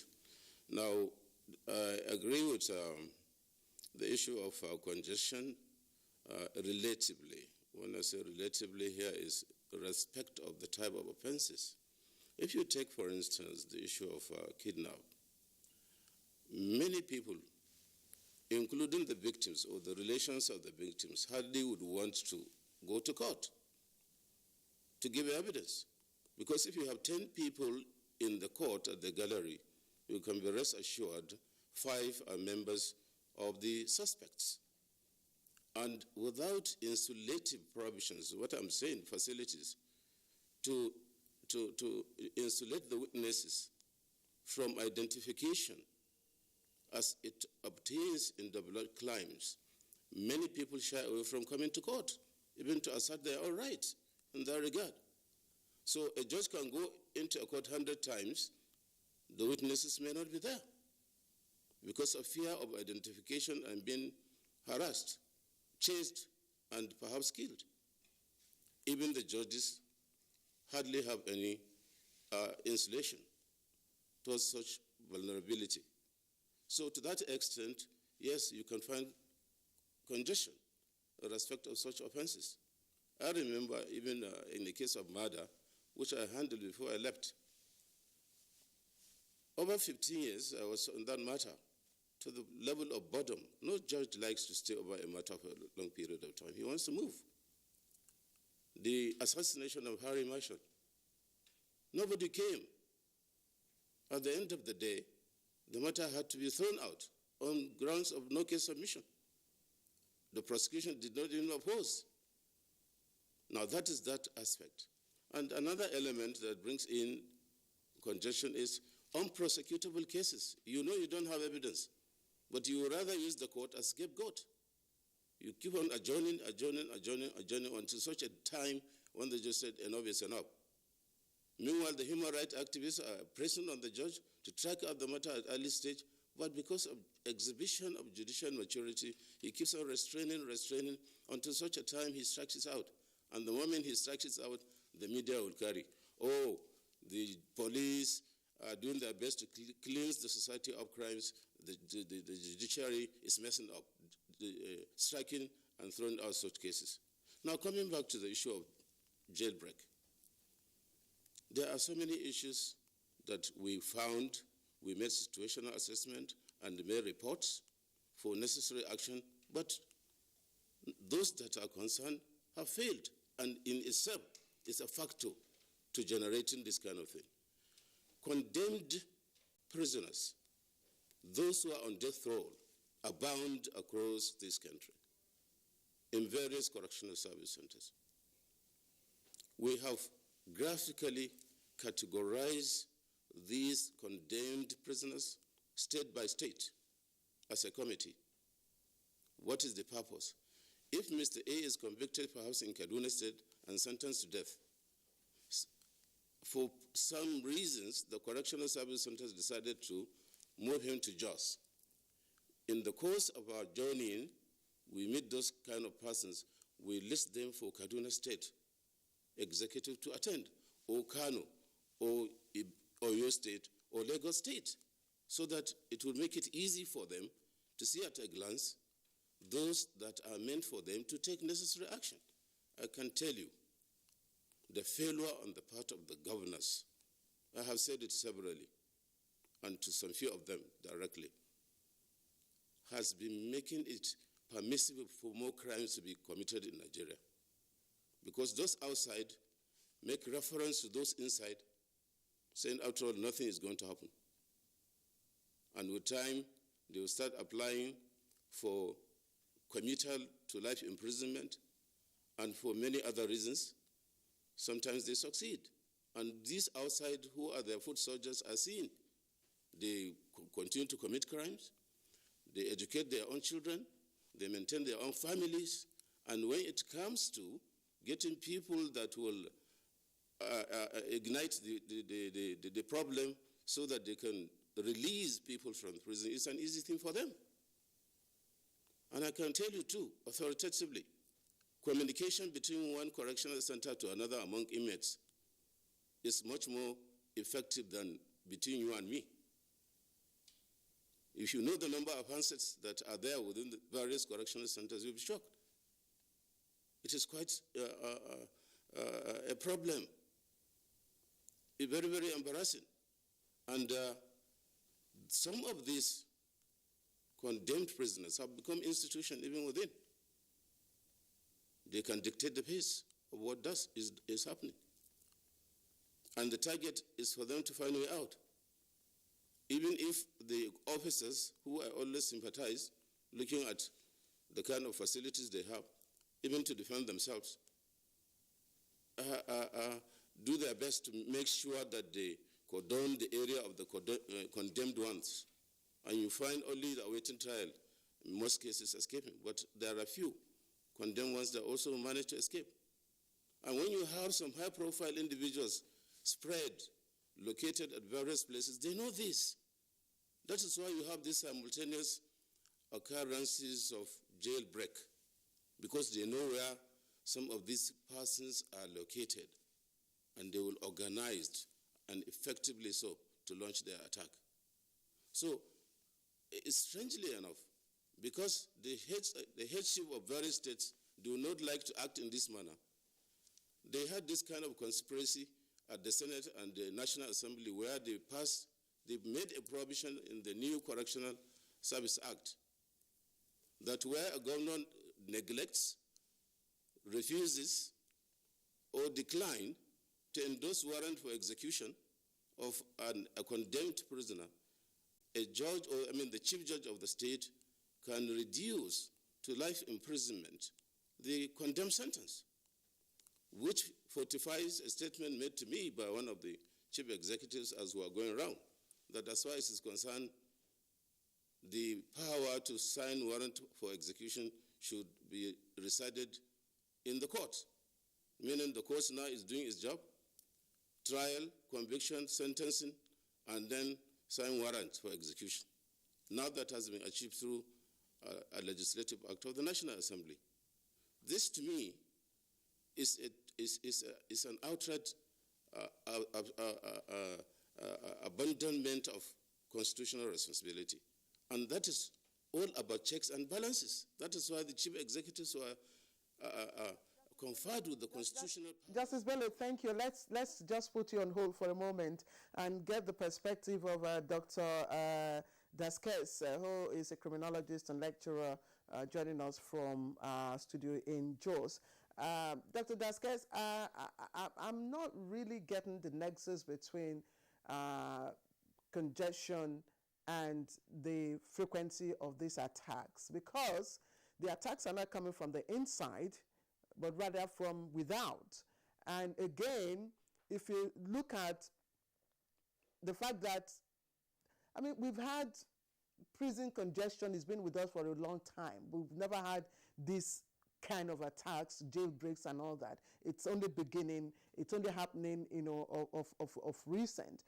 Now, we have been told that you've done a research on the situation in Jos. So let's use that as a test case and find out if there are other reasons why our correctional centers are target of attack. All right. Thank you very much. I was actually trying to respond before the network went off when I was asked about how it happened. Incidentally, it happened on Sunday around 5:20, 5:30 p.m. And of course, it was actually something that seemed to be a coordinated attack by gunmen who came from outside, like you rightly pointed out. And for me, I think that it is not an attack that just happened within that day, but it's actually a product of some kind of prolonged study of the security situation in the facility. Some 2 months ago, there was actually an incident that happened where 4 inmates escaped. And I thought that that would have been some kind of early warning for the prison or the correctional facility to be proactive in ensuring that inmates who come in there are secured, and of course the facility itself is secured. But with this incident that happened, it clearly shows that there are a lot of other things that correctional facilities and of course authorities need to do to avert and ensure that the facilities are indeed protected. You know, discussants have actually talked about the fact that the prisons are overcrowded. But I think beyond that, like you said, this is an external attack. And we cannot rule out the possibility of the interest that criminal networks outside have concerning some of their gang members that have been in the prison. And the most important thing is that these inmates that are in the facilities are actually not completely free from the communication they have with their criminal gangs outside. The judge actually mentioned the fact that when they went around prisons, they discovered that inmates have phones. And what do they do with these cell phones? They actually establish, connection with the gangs they have had before they came into the prison. And the communication actually goes on. And most times, you discover that even issues that have to do, key critical security issues, are communicated to these gangs outside, and that would have actually facilitated some of these attacks that go on within the prison. So that is indeed very, very important. And of course, it calls for issues of intelligence that, is supposed to be at the forefront, even when it comes to safeguarding our correctional facilities. What is the extent to which intelligence is actually used in determining the category of inmates that we bring in? What is the database of the inmates that we bring in? And apart from the database, what are the kind of offenses they have committed? And these offenses would have actually helped in ensuring that more security, is intensified in these facilities that we have. Unfortunately, the database may be there, but we don't take advantage of that. And again, there is one thing that is very common with us, and that thing is the idea that once inmates come into correctional facility, they are there of course, to serve punishment. But besides, serving punishment, majority, including the staff, believe that these are criminals, and therefore they don't need to, be close to them. But again, coming back to the intelligence that I talked about, it is when you relate with these inmates that you get intelligent information. And I think that, we shouldn't shy away from the fact that, yes, they must have committed offenses, but at a point in time, they were normal human beings before they came into these facilities. And so, when we establish some kind of close relationship with them, we can get information from these inmates, including the communication they establish, with their criminal gangs outside that would have warranted this kind of attacks. All right. Thank you very much, Dr. Daskes, for that view. I'm just tempted to, let's return back to the studios here.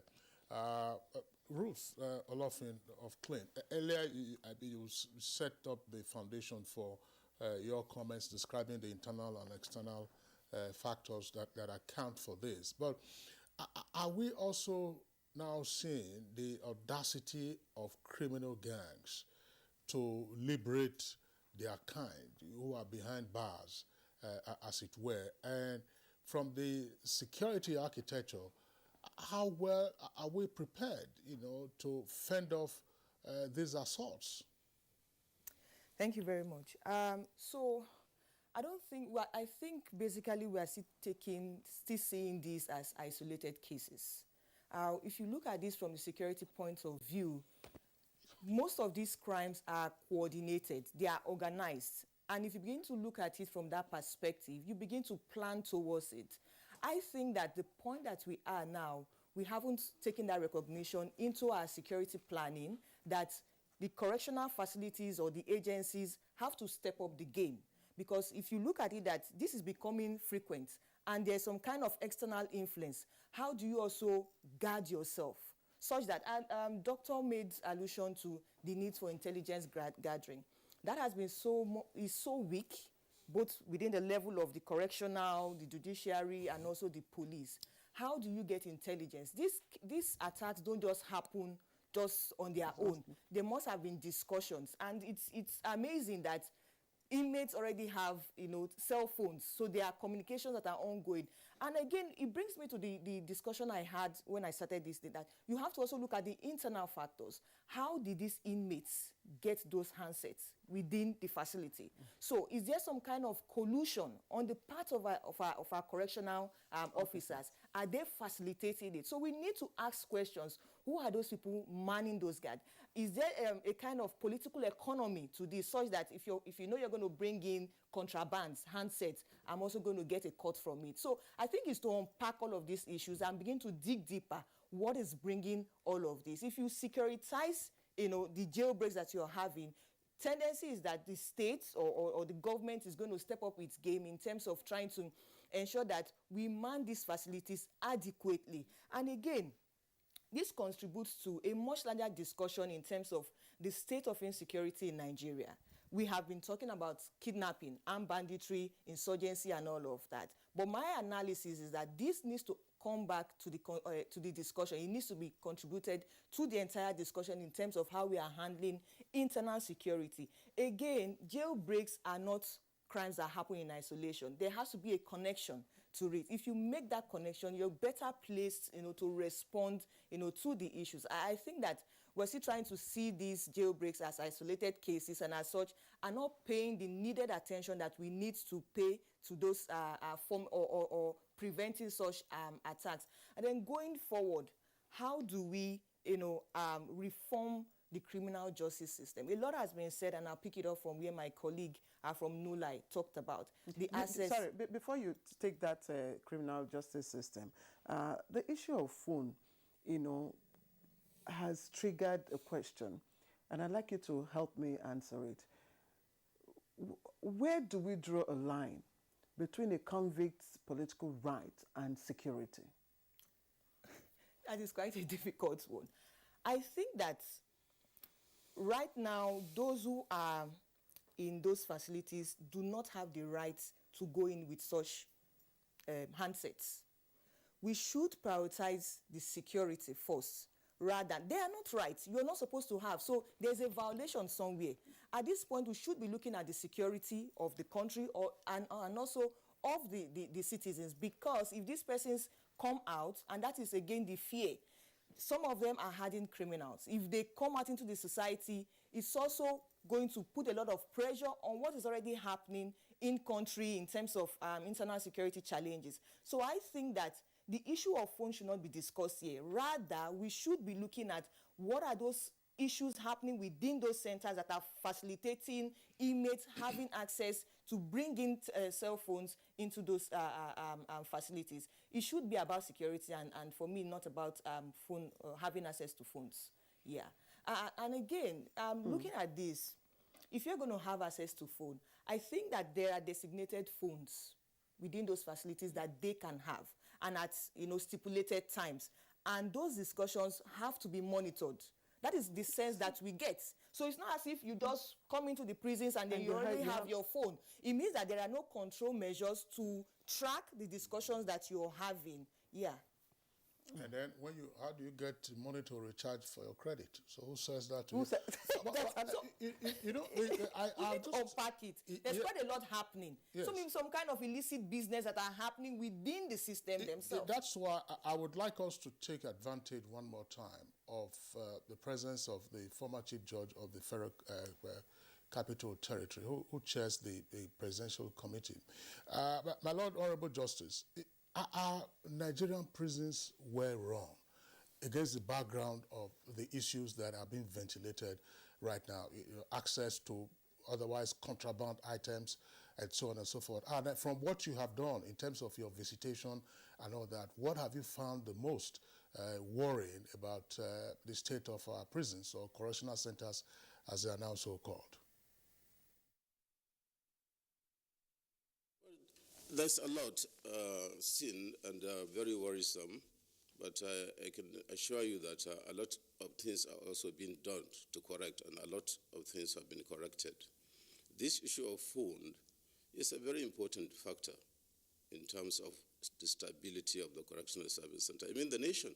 Recently, we have seen how state governors ensure that services by all these media houses, or whatever you call them, the MTN, Glo, and many other things, communication were destabilized in order to block communication between informants and bandits. Now, if you have this kind of communication within the correctional service centers, you can know that they will always relate to their members outside. And that is, to me, very, very appalling and disturbing. And unless something is done, this jailbreak will continue. I can tell you that when I said at my opening remarks that some of these condemned prisoners have become institutions, I know what I'm saying. And I believe, talking to people that are enlightened, you understand there are certain things you don't say publicly. But I can tell you that they have become institutions. Sometimes they can dictate what they want to be done. That is compromising the system or the institution. And a lot needs to be done in that direction, very radically, to address that. We know as a fact that some of the delays in the disposal of cases are also connected to a deficit in infrastructure regarding the correctional service centers. Because if you, as a judge or magistrate, wants to sit and then there is no vehicle to convey a suspect to your court, there's nothing you can do but to adjourn the matter. This is a factor that we must understand. It's a collective responsibility. I know not quite long the Minister of Interior did purchase vehicles and then also directed advisedly that all chief executives should do the needfuls in terms of condemned prisoners, meaning admitting by implication the chaos, the tension they cause within. Many a times when we get into some of the correctional service centers, knowing that they are condemned prisoners, they will raise hell until we are able to address them, to pacify them, to cool down, before we can even conduct the sessions that led us there.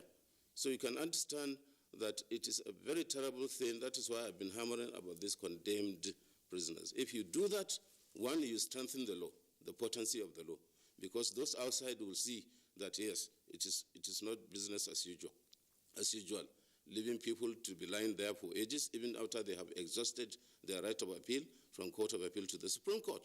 The law would be made more meaningful because they have seen the implementation of the law.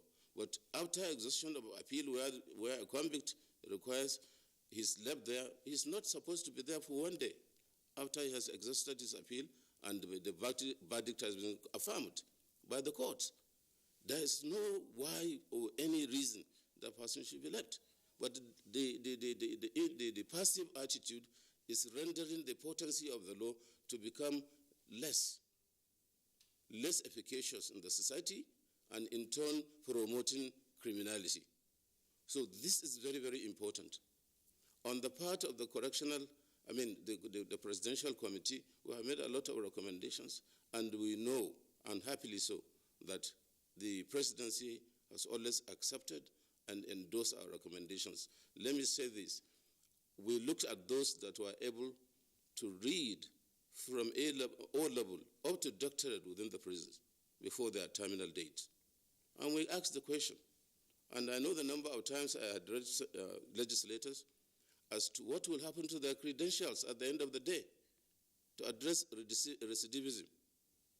And luckily, it was assented that those that were able to acquire learning, once they are out, the Controller General, as by law, is empowered to recommend amnesty for them, so that when they are filling any form, the column there, wherever convicted, is meaningless to them. It's not applicable to them. They are as clean as a newly born baby.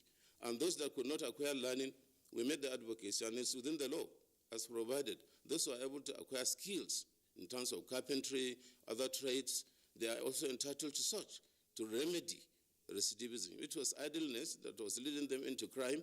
Now they are given the opportunity to be reintegrated into the society and feel free to work anywhere like any other person.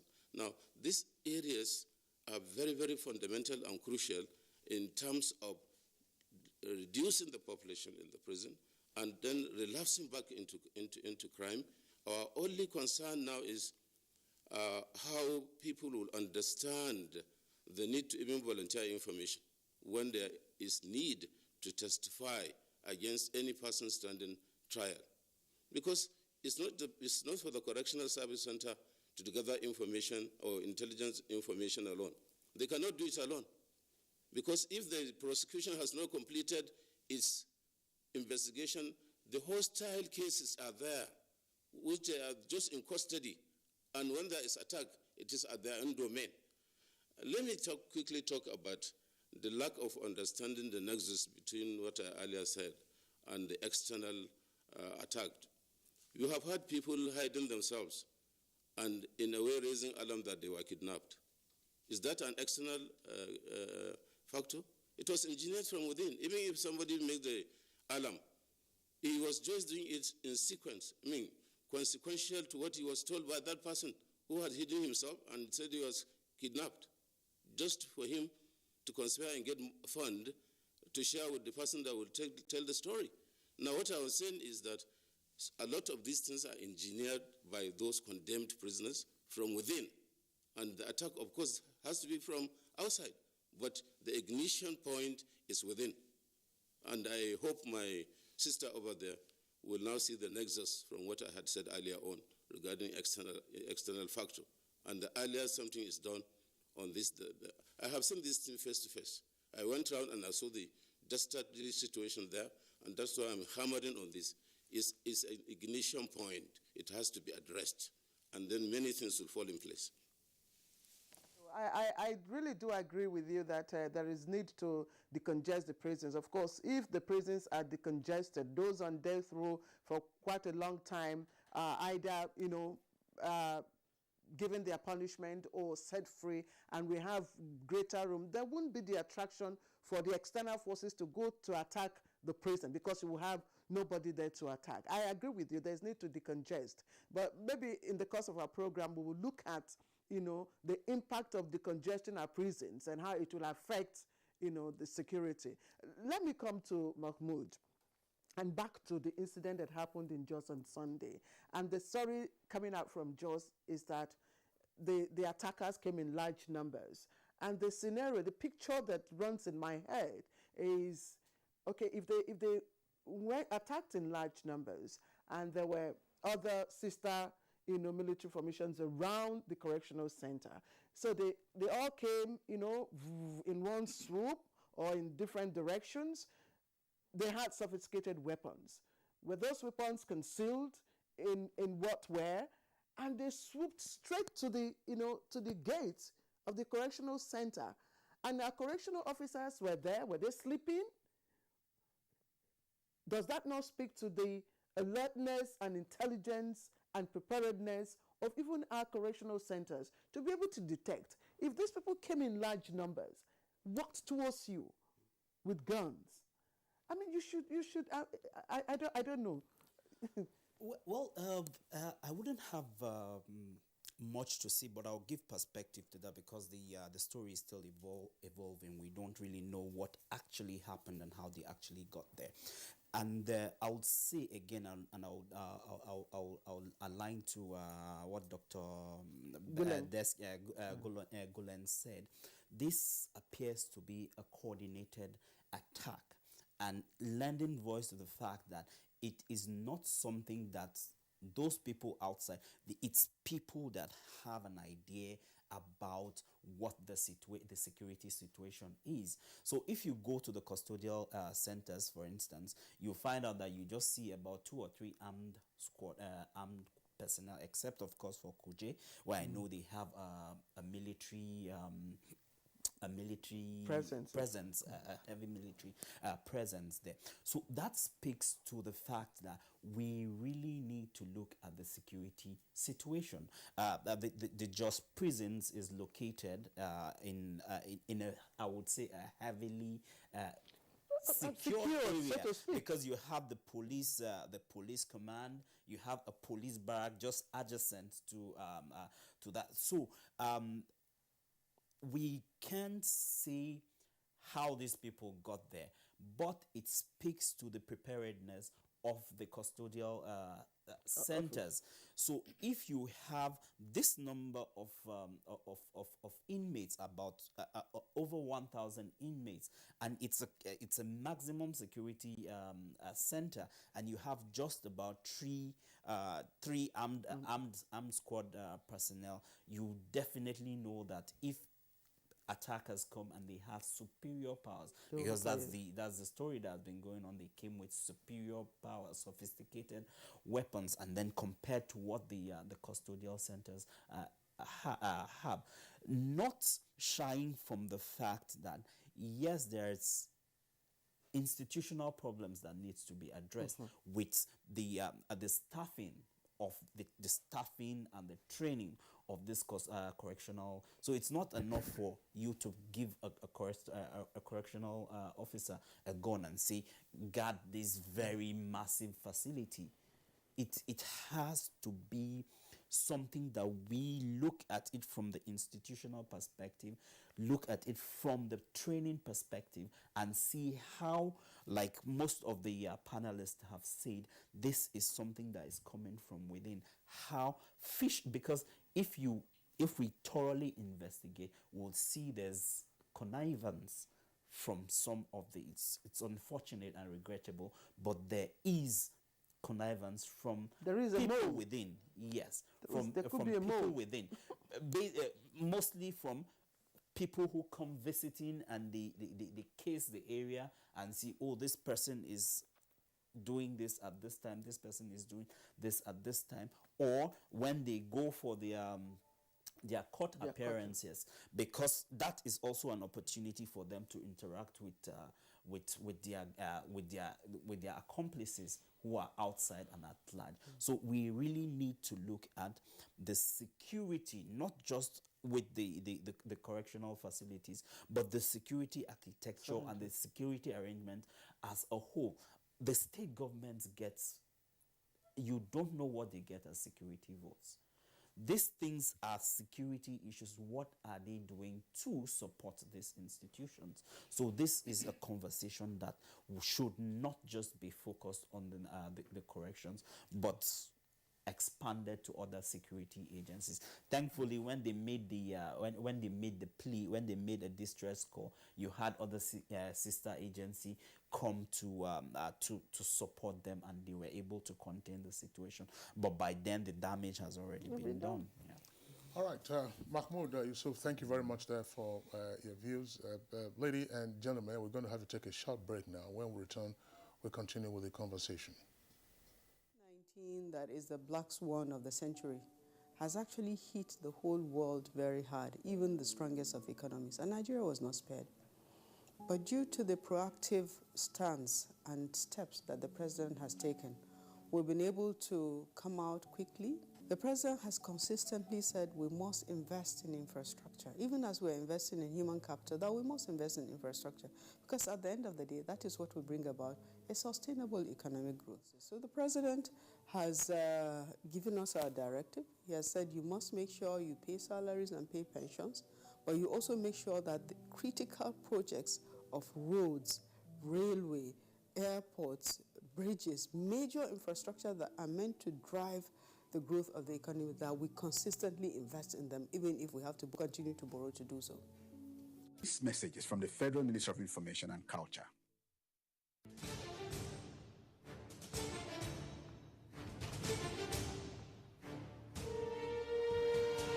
Finally, the hero of Nigeria's democracy has arrived. He shall usher us into a new phase of development, peace, and prosperity. He is the father of the new Nigeria, His Excellency President Muhammadu Buhari, GCFR. Welcome to another season of giving Nigerians hope yet again. We are sure of a great future for both ourselves and generations yet unborn. We look forward to your leading us as a nation into our manifest destiny. Though the challenges against us as a people are many, we know that your leadership shall set us on the right path to our greatness. A new dawn beckons on us all, and having you as our president is a precursor to this. Thank you for believing in Nigeria. This message is from the Nigerian Television Authority, NTA.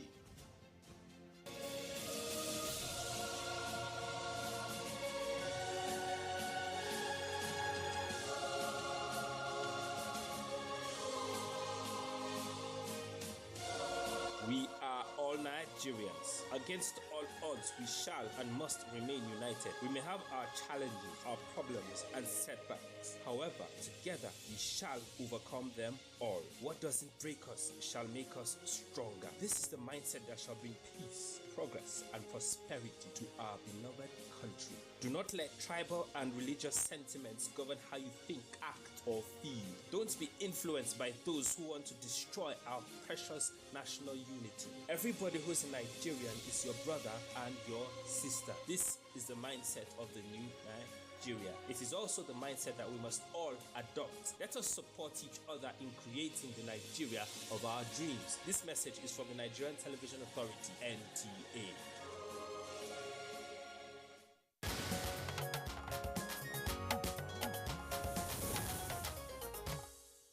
Welcome back, and you're still watching Good Morning Nigeria live on the network service of the Nigerian Television Authority. We still have all our four guests in Kaduna, Jos, and two here with us in the Abuja studios. Let's return to Jos, Dr. Guleng Gaskes. Let's take a look at one or two issues that have been raised. One, what do we know at this time about the attackers, some of whom were earlier reported to have been trapped within the prisons? Are they now amongst the escapees? That's one. Then two, from your general study, why does it appear that sister security agencies still largely operate as silos? In other words, each one is different. I mean, if there was prior intelligence, operationable or actionable intelligence, then the prison officers should have been on a higher alert. And once gunshots were already sounding at that time of day, of course, you would expect others with their antenna to be up to say, look, where is this sound coming from?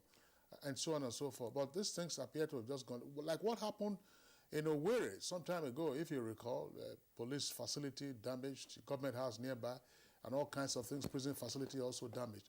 From your study, what is the missing link in trying to connect the sister security agencies and getting them to act in unison with regard to law enforcement? Thank you very much.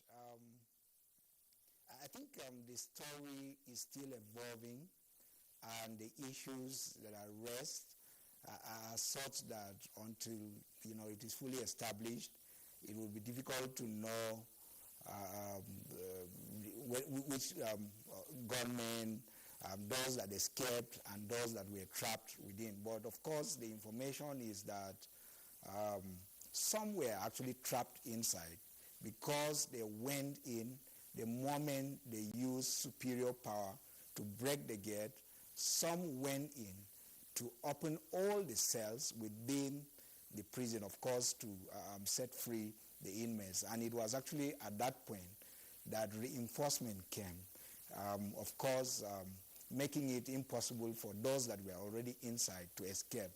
But the fact is that, like it is said, these gunmen came, of course, in their numbers, in vehicles, and of course, at the point they got to the gate, they used whatever means to break the gate. Of course, it could be either explosive device, because knowing how the gate is, it's of course heavily fortified.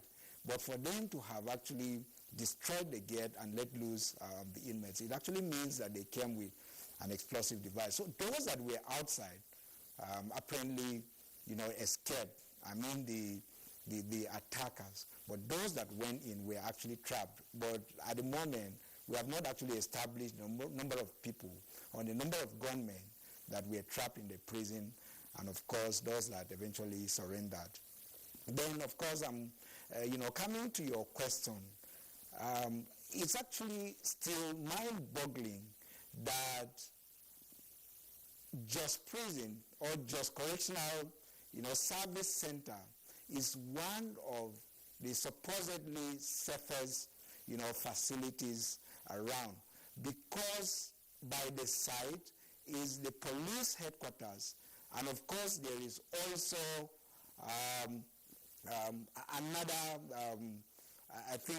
command just opposite the headquarters.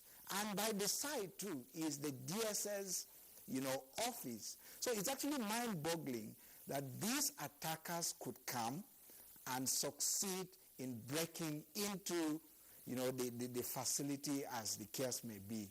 So the problem lies there with the lack of synergy that exists between these security agencies. I think an alarm mechanism or an alarm framework that is supposed to be set on ground to alert all these, agencies surrounding the facility is lacking. And that is one critical thing that I think security agencies should actually work towards addressing. Yeah, you are police, but I think that any security threat also affects your work. Yes, you are DSS, which is charged with the responsibility of basically gathering intelligence, and of course issues relating to information that are critical to threats like that. And so I think that the synergy that is supposed to be seen to manifest in the work these agencies do is actually lacking. And that explains why these attackers were successful in breaking into the facility. But thankfully, if not for the intervention of these forces, especially, I forgot to even mention the fact that some few yards, to the prison is the special task force, which is Operation Safe Haven. I think it's their own intervention that actually helped in addressing this. But majorly, like you said, there is no proper coordination and synergy between these security agencies to respond to emerging threats of this nature, particularly with what happened in Jos Correctional Facility. And I think that sincerely, the audacity, like I said earlier, these people must have planned this for a very long time. When you are entering the prison, the correctional facility, it's just one entry point, and there's no exit point. The only exit point is for you to either go to the prison barracks, you go to the police barracks, or you even go to the DSS, office, which is also blocked. So it's just one entry point and one exit point. I'm very sure that even the inmates that escaped must have littered around, the quarters of either the police or the prisons for some time before they eventually escaped. So there's a major lapse in the security agencies to coordinate their response to threats, especially of this nature. And it is all linked to the issue of the failure of intelligence. It could be that, intelligence may have been provided, but responding to this intelligence promptly is also part of what makes the attack on the facility successful.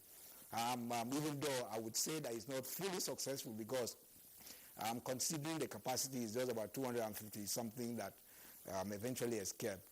But again, I think it's a pointer to the fact that our security agencies need to re-strategize and collaborate and synergize on how to respond to threats, whether they are,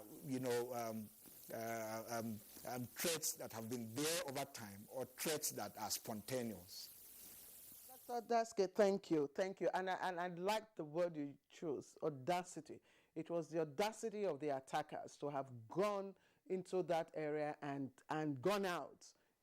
I wouldn't say with little force of resistance, but again, we heard just this morning from the head of the correctional center in Jos that the identity of the attackers are cattle rustlers.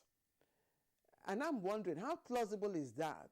Are cattle being, reared in the prison yard, or what is it? Do you have any idea? I think my response to this is that it could be possible that some rustlers have been arrested and, of course, taken to the prison, if it is true that the attackers are cattle rustlers. It could be that some of their members have been arrested and, of course, taken to the prison, and they must have gotten information that they are, being, of course, housed in that facility. And that could be the explanation, for that. But again, another information that we got is, like somebody mentioned, issues of visitation, of course, is actually within the rights of the inmates to receive, visits from their relations. But again, what is the extent to which those who come for visit are subjected to serious security scrutiny before they are allowed in? One of the narrations, which of course I'm not very sure has been established, is the fact that some of them came in the name of visiting. While, they come in, they already had hidden weapons, inside of the clothes they were wearing. And of course, that explains what happened. But I think that, like I said, since it is being alleged that they are rustlers, they probably are coming in to free some of their members that may have been arrested and kept in the facility. Okay, thank you very much, Dr. Daskes. I'm just wondering, we're getting pressed for time now. Let me still take advantage of our connection to Kaduna. My Lord Honorable Justice Bello, the point is one that oftentimes hasn't been given sufficient consideration in my humble submission, namely that prisons are on the exclusive legislative list and therefore a federal business. But prisons accommodate persons who commit both federal and state offenses. And we have seen an increase in our population. We have also seen a rise in the number of offenses created by state legislatures and national legislatures. I don't know how many state prison facilities are there in the country, but wherever it is, if you commit an offense and then there is a custodial sentence, you go to a prison facility run by the federal government. Its own budget is limited. The other day at the National Assembly, I think there was some uproar about the feeding allowance from 750 naira. They said it was 750 naira. The question was, look, can that feed any adult? Why don't you take it up to 1,000? The time, is it not ripe, my lord, to say, look, let's take a look again at our prisons? Shouldn't we have prisons on the concurrent list so that states can also build their own custodial centers and run them?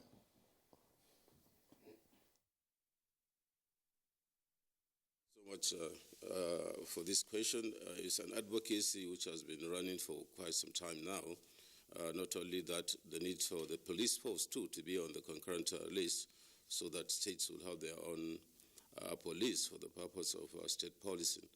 Well, one needn't have to go into history as to why decentralization, but just concisely to say the experience of the 50s where the prisons and the police were being abused politically, and meaning that opponents within the political balance were without justifiable cause sent to prisons and sometimes to eternity, so to speak. And so with the police, that is Native Authority Police, and many other ills surrounding those institutions, which led to the decision to centralize and control in terms of damage control to the barest minimally, if not eradicating in totality. But with the turn of events now, as we are seeing and we are going through, one may lend credence to what you have just said. And the earlier we have that, the better. Even as we know, we are likely to revert back to what was happening in the 50s in terms of abuses, politically motivated arrest, politically motivated protracted detention, and so forth and so on. But with the enormity of the challenges that we have now, it is very crucial that that is done, because when you have police that are coming from the immediate vicinity, they understand the terrain better. They can go into nooks and crannies, and they may even know those substantially, those that are around, and this may perhaps enhance checking of crimes at the early stage to nip in the bud. So I would subscribe to that. Okay, thank you, Justice Bello. Let me come back here and put my question to, I'd like to start with Ruth Olofin, and I'm looking at how we can make the correctional centers now less attractive, for want of words, to attacks. And earlier on, we've talked about decongesting. But I know that the issue of death penalty and, putting those on death row, applying the law of death penalty on those on death row has been condemned by rights groups, and most state governors also, state executive also, are reluctant to put pen to paper on that part of the law, which is not unconstitutional for us. So how do we, or what do we do to those inmates who are on the death row for over 10 to 20 years, for instance? All right, thank you so much. My suggestion would be that we commute those on death row to life imprisonment. That would be my suggestion, because... How does that decongest the prisons? Well, so, if you...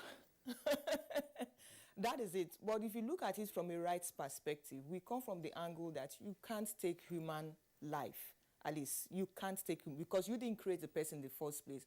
We understand that, yes, these crimes will happen, capital offenses and all of that, but the actual deed of, signing off somebody's death is still a very contentious issue. And there are discussions that say that even for the governors, they see it as moral, cultural, religious issues, that they didn't create these persons and they cannot just sign it. And that is why you see that they're abdicating their duties back to the judiciary. I think that is to, one of the discussions that has not held really is to look at this angle in terms of non-custodian measures. We tend to, on our correctional system, tend to be more punitive.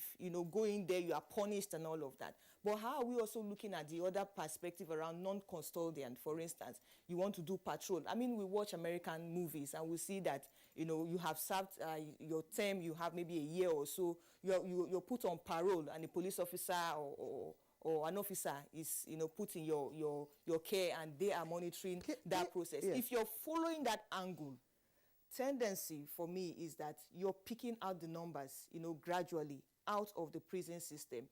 Our justice system has been so shaped in such a manner that the process has to be slow. Even with the very innovative laws that you've had around the Administration of Criminal Justice Act, you don't see that actively working in terms of speedy trials and all of that. But back to the question that you asked, for me, I think I'll just leave it that death penalty should just be commuted to life imprisonment. To life imprisonment, but Kingsley says that how does that decongest the prisons? Because we are talking about getting the prisons, decongested. Well, until recently, we see that the prison is supposed to house just convicts. The 2019 Custodial Services Act makes part of what the mandate of the corrections is to house pretrial detainees. So I'll look at it from the perspective or the angle of the entry point. How do you get these persons? It's either they are convicted or they are remanded by a court. So it's not just the prisons that has the corrections that has a role to play in this line. It's also the judiciary, the prosecuting agencies. So why don't we look at, instead of taking everybody who is suspected or charged for an offense, why don't instead of taking them to the prison, why don't we look at other diversionary measures? For instance, why don't the states, the Honorable Justice Bello mentioned about what the state governments are not doing. This is an opportunity. If you don't have that mandate to, these people are charged mostly on the federal, on the state laws. So why don't you, for instance, empower your state judiciary to do a kind of pretrial system where not everybody, so when someone is charged for a minor offense, you don't take that person to the prisons. You have like a holding area where that person waits and perfects his bail conditions, and then he goes and then he comes back to face his trial instead of taking everybody to the custodial center. Right. And also the overcriminalization of minor offenses. So everybody is charged, and it goes down to the point of the charging, which is from the prosecuting agencies, from the charging and okay, Mahmoud, thanks a lot. There's an issue. I don't know whether he has the data. Dr. Daskes in Jos, tell us, do we have a sense of the percentage of rearrest of escapees from prison facilities during the jailbreak or during an attack? This year, we've had a fourth one. Last year, for instance, during the NSAS protest, 1,800 prisoners escaped from the two prison facilities in Benin City. Do we have a sense of the numbers of rearrest, or those gentlemen are now on the loose? I think that for jailbreaks that took place in other states, it's very difficult now to have a percentage of rearrested inmates, as the case may be, and so the truth is that For some of these jailbreaks, especially the ones that took place in Benin, in Niger and other places, a significant number of the inmates, of course, were let loose. And the information we are getting is that not many of them were rearrested. But the situation in Jos, of course, is slightly different because not many of them escaped.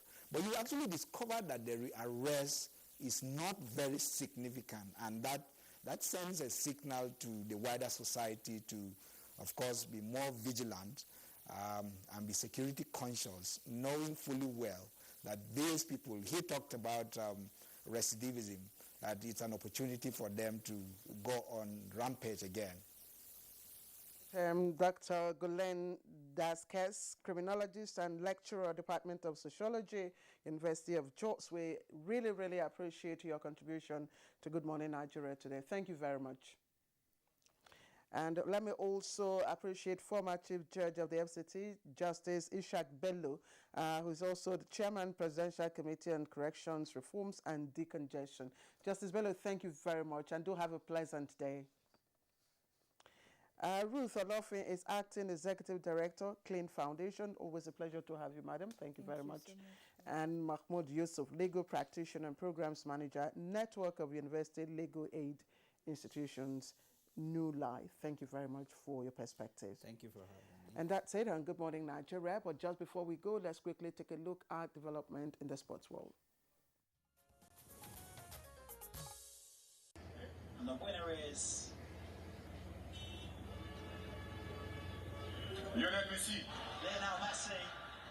Paris Saint-Germain and Argentina forward Lionel Messi won the Ballon d'Or, awarded to the best footballer of the year for a record 7th time. Messi, 34, helped his country win the Copa America, his first international honor, and has scored 40 goals in 2021.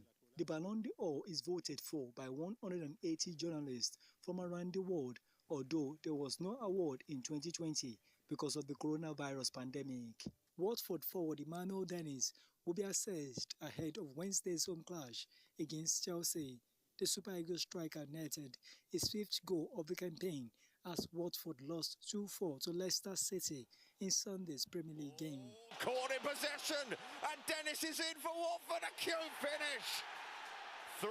Dennis picked a knock in the Sunday's defeat and was replaced by Ashley Fletcher in the 71 minutes of the encounter at the King Power Stadium. The Nigerian international scored 5 goals and provided 5 assists in 12 league appearances for Watford this season.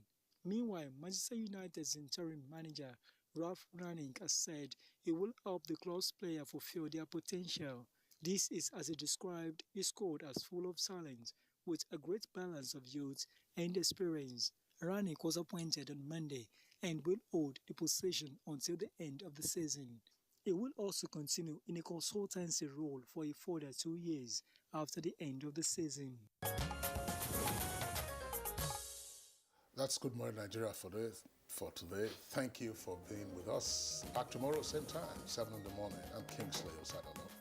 I am Claire Adelabu Abdul Razak. As always, don't forget to connect with us. That's the NTA in our campaign against rape and rapists. Tomorrow is another day. Until then, from me and the production crew, do have a great day.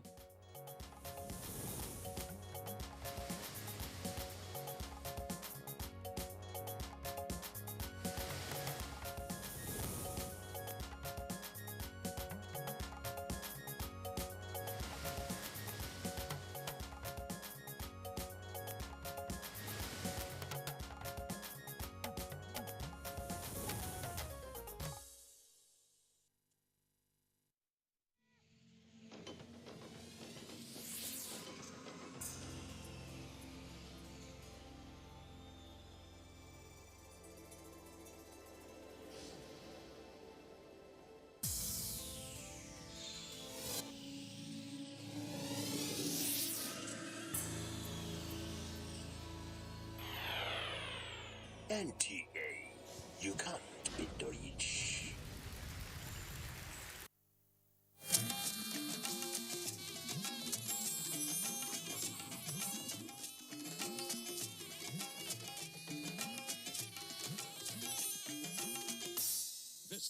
network service of the NTA.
Hello there.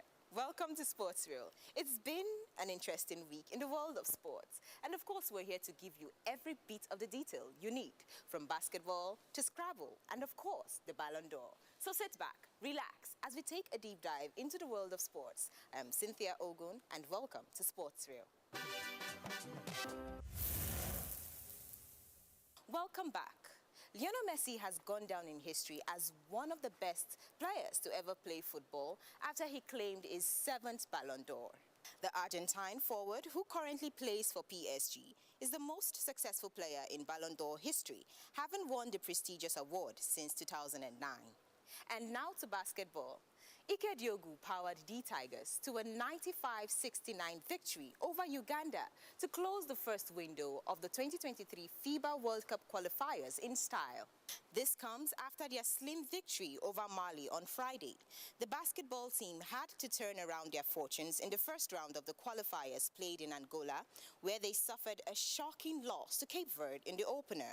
They digged deeper in the second game, where they recorded a slim victory over Mali.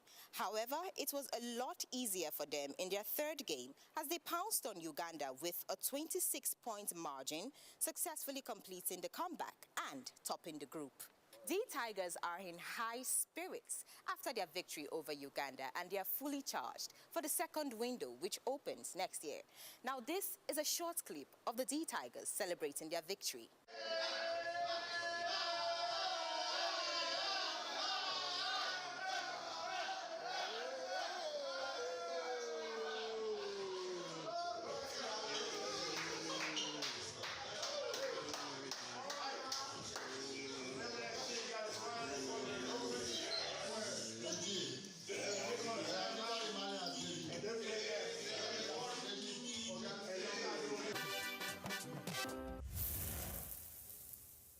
The Tigers are still celebrating their victory over Uganda. But does it mean that we have automatically qualified for the 2023 Basketball World Cup? We have a sports analyst, Akinwale Taufik, who will be talking to us about the Tigers. Welcome, sir. It's nice being here. Okay, so can you tell us about the performance of the Tigers so far in the tournament? Actually, we have the good boys. The boys is not our problem. Yes. So when you have the good boys, it's all about the combination of the boys that matters most, and that's where we're having the problem. Sometimes people think it's all about seeing these guys playing on the field that matters. It's not. There are a lot of things that are happening at the background, and these are really affecting these guys. This is the psychological part of the game. You understand? And we so much rely on the fact that we are the first in Africa. And we have been like that for a very long time. And don't forget the last qualifier, the last World Cup FIBA qualifier that we went to the other time. It took a lot of time before we could get ourselves together. And most of these are our boys. They are professional and they are really doing great well. Yes, all around the world. Some of them are in Israel, some of them are in Asian countries, some of them are playing in the NBA, United States of America. And don't forget, we have a coach, our former captain that is now the coach of a big team in America now. I'm talking about the Celtic, Bolton Celtic. Yes. So one of our past captains, I think I could remember the name of Iwonka or something. So what I'm trying to say that we have the big boys that can do the job, but the fact remains that this crisis in Nigerian Basketball Association, NBBL, is what is really affecting these guys. This last game they played, the first game they played against, the first game they played in this playoff, I think that was against Cape Verde that they defeated us. We're supposed to have 12 players for the trip. Only 9 could make the trip. The remaining 3 were, because of the financial issue, they could not make it. And what are the VIBA do? Because you know we are going for this thing. This is not something they just plan for a day. This is something that's already been in the calendar for a very long time. And you know these guys, they have to leave some other things they are doing. They have to come over to come and represent their father's land. And supposed to have prepared for them. You understand? Whenever you are planning for anything, you have to plan ahead so that by the time the thing comes over, it won't be like a problem. But I agree, I really have to praise these guys. They've really done great work. And the match against Gefa really pains me. I'm telling you, as a lover of this game. Of course. No, personally, I have to, because this is a sport. This is what I do. This is what I'm into. Some people are fans. Because I'm a coach. I'm a coach of basketball. I'm also a coach of football. I've been a sport for a very long time. So this is what I do. So when things happen in your department, it has to pain you more than the rest. We have fans, we have those. So it has to pain me. No reason why. Because when we are talking about the sport, you have to consider a lot of things. First thing, you have to consider the population of a country against the other. We are talking about the Cape Verde. Cape Verde just 500,000 plus. And we have Nigeria of almost 200 million. You look at the numerical difference between the two of us, you understand? And Cape Verde has defeated us almost 3 times in a row. Yes. In a row, a country of 500,000 defeating a country of 200 million in a row, 3 times consecutively. There was nothing like a gap. They defeated us in 2013, yes, and 2017. And now they came back now. They still defeat us in this World Cup qualifier. Well, I think it's not really about the numbers. It's about efforts put into the game. But aside the match we played to Cape Verde that we lost, even the one we played against Mali, the margin, it was just 2 points. Yes, 2 points. You know the reason why I have to mention Cape Verde? You know, there are times you have to, just like a war, sport is like a war. Okay. When you have highest number, you have highest advantage. You understand? Nigeria is not just a country, it's a God-gifted country. We have a lot of turnaround. There's nowhere you go to talking about basketball in the whole world now. You have to mention Nigerians. Look at Atetokubo, this journey. Some of them, they naturalized to other countries. But they are our product. Naturally, they are our product. Forget, Olajuwon is part of those things that we have grabbed. We have gotten great footballers in the past. So when I'm talking about, you know, I always repeat it whenever I go to that. Nigeria should be able to produce, this is a basketball of 5-a-side game. You understand? 5-a-side game. You know how many 5 you are going to see in 200 million? Now let's consider the number of people that are playing basketball in Nigeria. You understand? Can you tell me since when, sorry for putting the question across to you, since when has our basketball league been effective in Nigeria? Then you want to produce a national team. Basketball national team is a product of the league. Yeah, unless we are drafting players from abroad. So we rely much on those players that are playing abroad. If the other leagues all over the world are not functioning, why are we going to get these guys coming up? Okay. You know, the second round, it commences next year. Yes. And of course, they have enough time to prepare. Yes. But are you saying our boys, like, the potentials we have, are they good enough for the tournaments? Can we really see ourselves getting through to the World Cup? To be first in Africa is not that easy. That's true. So that means we have the potential. And you know what it takes to put us the fourth. Before they can say we are the first in Africa, they just wake up in a day and say, okay, they are the first. They have considered the content of our national team. Those are the players that are playing. They are not talking about Nigeria as a whole. They are not talking about the provincial I was talking of. They are talking about these players individually in their various club side. You understand? And they are talking about our achievements so far in Africa, there's nobody can contest that one. But we are the team to beat. That's where we're having the problem. Everything coming for Afrobasket, FIBA Afrobasket, they are coming to beat Nigeria. Because before you can become a champion, you must beat a champion. So that's what is happening to Nigeria. But presently, we have a very good team that can win anything. I'm telling you, but there's a problem with us, Nigeria. I don't know the problem because whenever we play against any team outside the soil of Africa, we don't perform well. You understand? So we are just bringing these guys from their different aspects, with their different skills to come and play for Nigeria. Have we been able to put them together for a very long time for them to have a solid team? That's the way we are getting it right, getting it strong. Look at this Cape Verde. When we were interviewing the coach in charge of the present the Tiger, yes. Well, what he said was like, yes, Cape Verde defeated them. We saw a sort on their saw, but they have to consider that this Cape Verde of a team, they have been together for a very long time. They have been together for a very long time. The guy was saying that it was almost the same team that defeated them last 5-6 years ago that came to play against them again. Wow. Let me tell you, if you bring like 20 Olajuwon want to come and play against a formidable team, they will not be able to win because they are determined, they are ready to do the job. You understand? So talking about the fact, your question that do we have the team that can play this team? We have more than enough. So what am I trying to say that our coach should just sit down. All this distraction in the NBBF, they just forget that. But they can't forget it. They are the one to pay their salary. They should try to resolve it. And they are the one that are going to give them money whenever they are traveling. They can't go all alone. Okay. That's why I'm referring to them, because some people watching this game, some people are just fond of sitting down behind their screen and be watching these guys doing. Do they really consider, because they are Nigerians, whenever this thing happens, it affects Nigeria more than the rest of the world. So they have to always think. Maybe some of them watching us now, they have the influence at that very corner. That's why I'm talking like this one. They just help us talk to all these guys in that corner. They just settle whatever is in their midst and let this guy do their job. Thank you so much. It's nice being here. It's nice being here.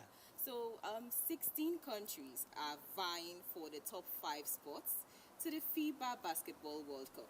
But will Nigeria's D Tigers claim one of those spots? It would only be a matter of time before we find out. Sportsville returns after this timeout.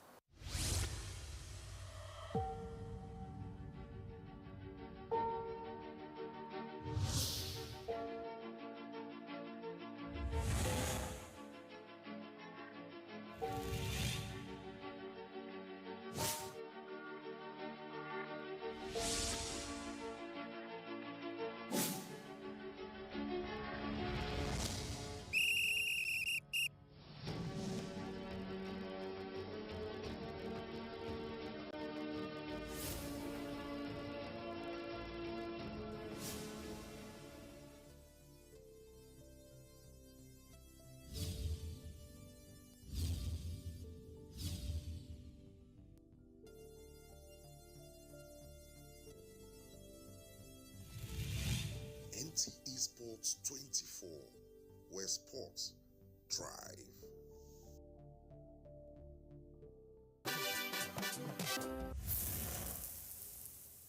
Let's move on to Scrabble.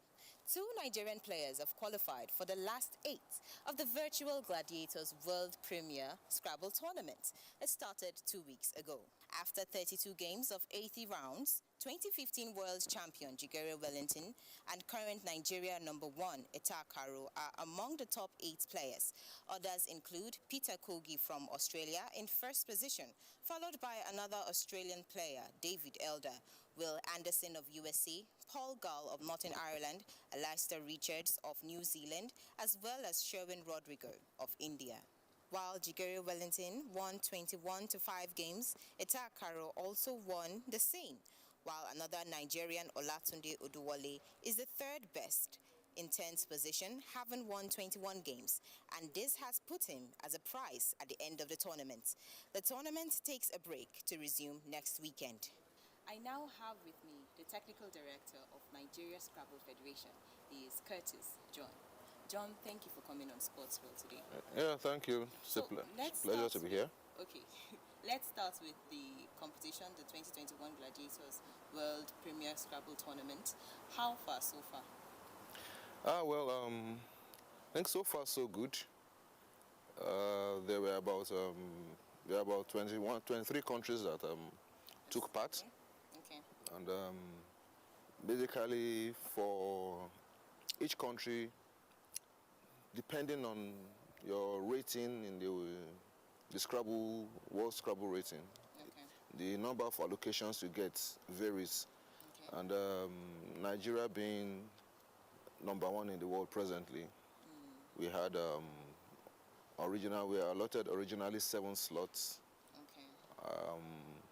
Some countries weren't able to meet up with the slots allotted to them, so we picked up another 4 slots, making 11 altogether.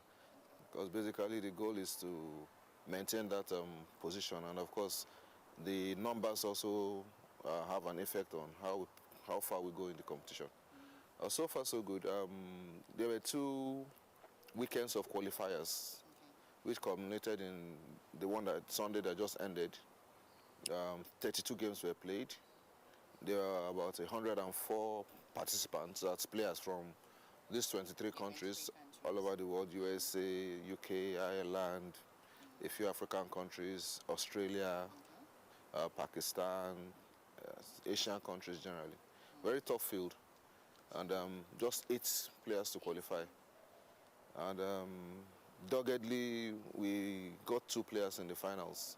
So of the 8 players, we have 2 Nigerians in the finals, which will come up the next weekend. That's the weekend that we are approaching now. Okay, but what are our chances of, moving on? We have 2 players that have qualified for the last 8, but what are our chances? The chances are bright, because for the finals, it's like qualifying for a quarterfinals in a competition.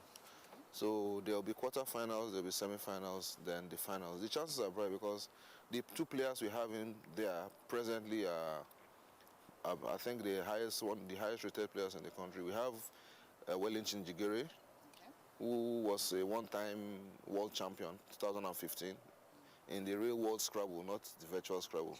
So I guess he's gearing to add the virtual title to his accolades. Then we also have Eta Caro. He's another very, very strong Scrabbler, and he's accustomed to online Scrabbling, so to speak. I think the basic problem, I'm sure would have had more players in the finals, but there's these hitches that we experience. Basically, one, some of them are new to virtual Scrabbling. We have internet problems and all that. Internet in Africa is not as effective as you have to them it's like life. Yes. To us, it's we struggle with it. So those were the major glitches we had. Aside from that, I'm sure we would have had better representation. True. Yeah. And although we were given only 8 slots, and the organization was able to doggedly get more slots for the Scrabble team, but is it possible? We even have more Scrabble players than 11. Of course, we have a lot of Scrabble players. Of course. There are so many good Scrabble players in the country. So many. But for a competition like that, when you are given slots, everybody cannot play. So there are certain criteria we use to select the players that went to represent the country. Because there's a rating system. And of course, for such a competition, you always want your best to represent you. So there's a way we did the modalities for selection of players at that level. So first of all, the range is from the top 20 players in the ranking. Then there are some players we saw that they have potential. There are some of them that are used to playing within computers and the rest. Yeah. So we put them all together in a pool. We played local qualifiers before the competition itself, even amongst those players, to filter the best, and that's what we presented. And I don't think we have disappointed ourselves. Yeah, I think you've done so well. But what are your plans? The new board, what plans do you have for Scrabble in the country? The plans are lofty. The plans are lofty. Too numerous to mention. Yes, they are lofty. By next year, I'm sure you'll be very, very busy covering so many Scrabble tournaments. We're always available. There was a lull for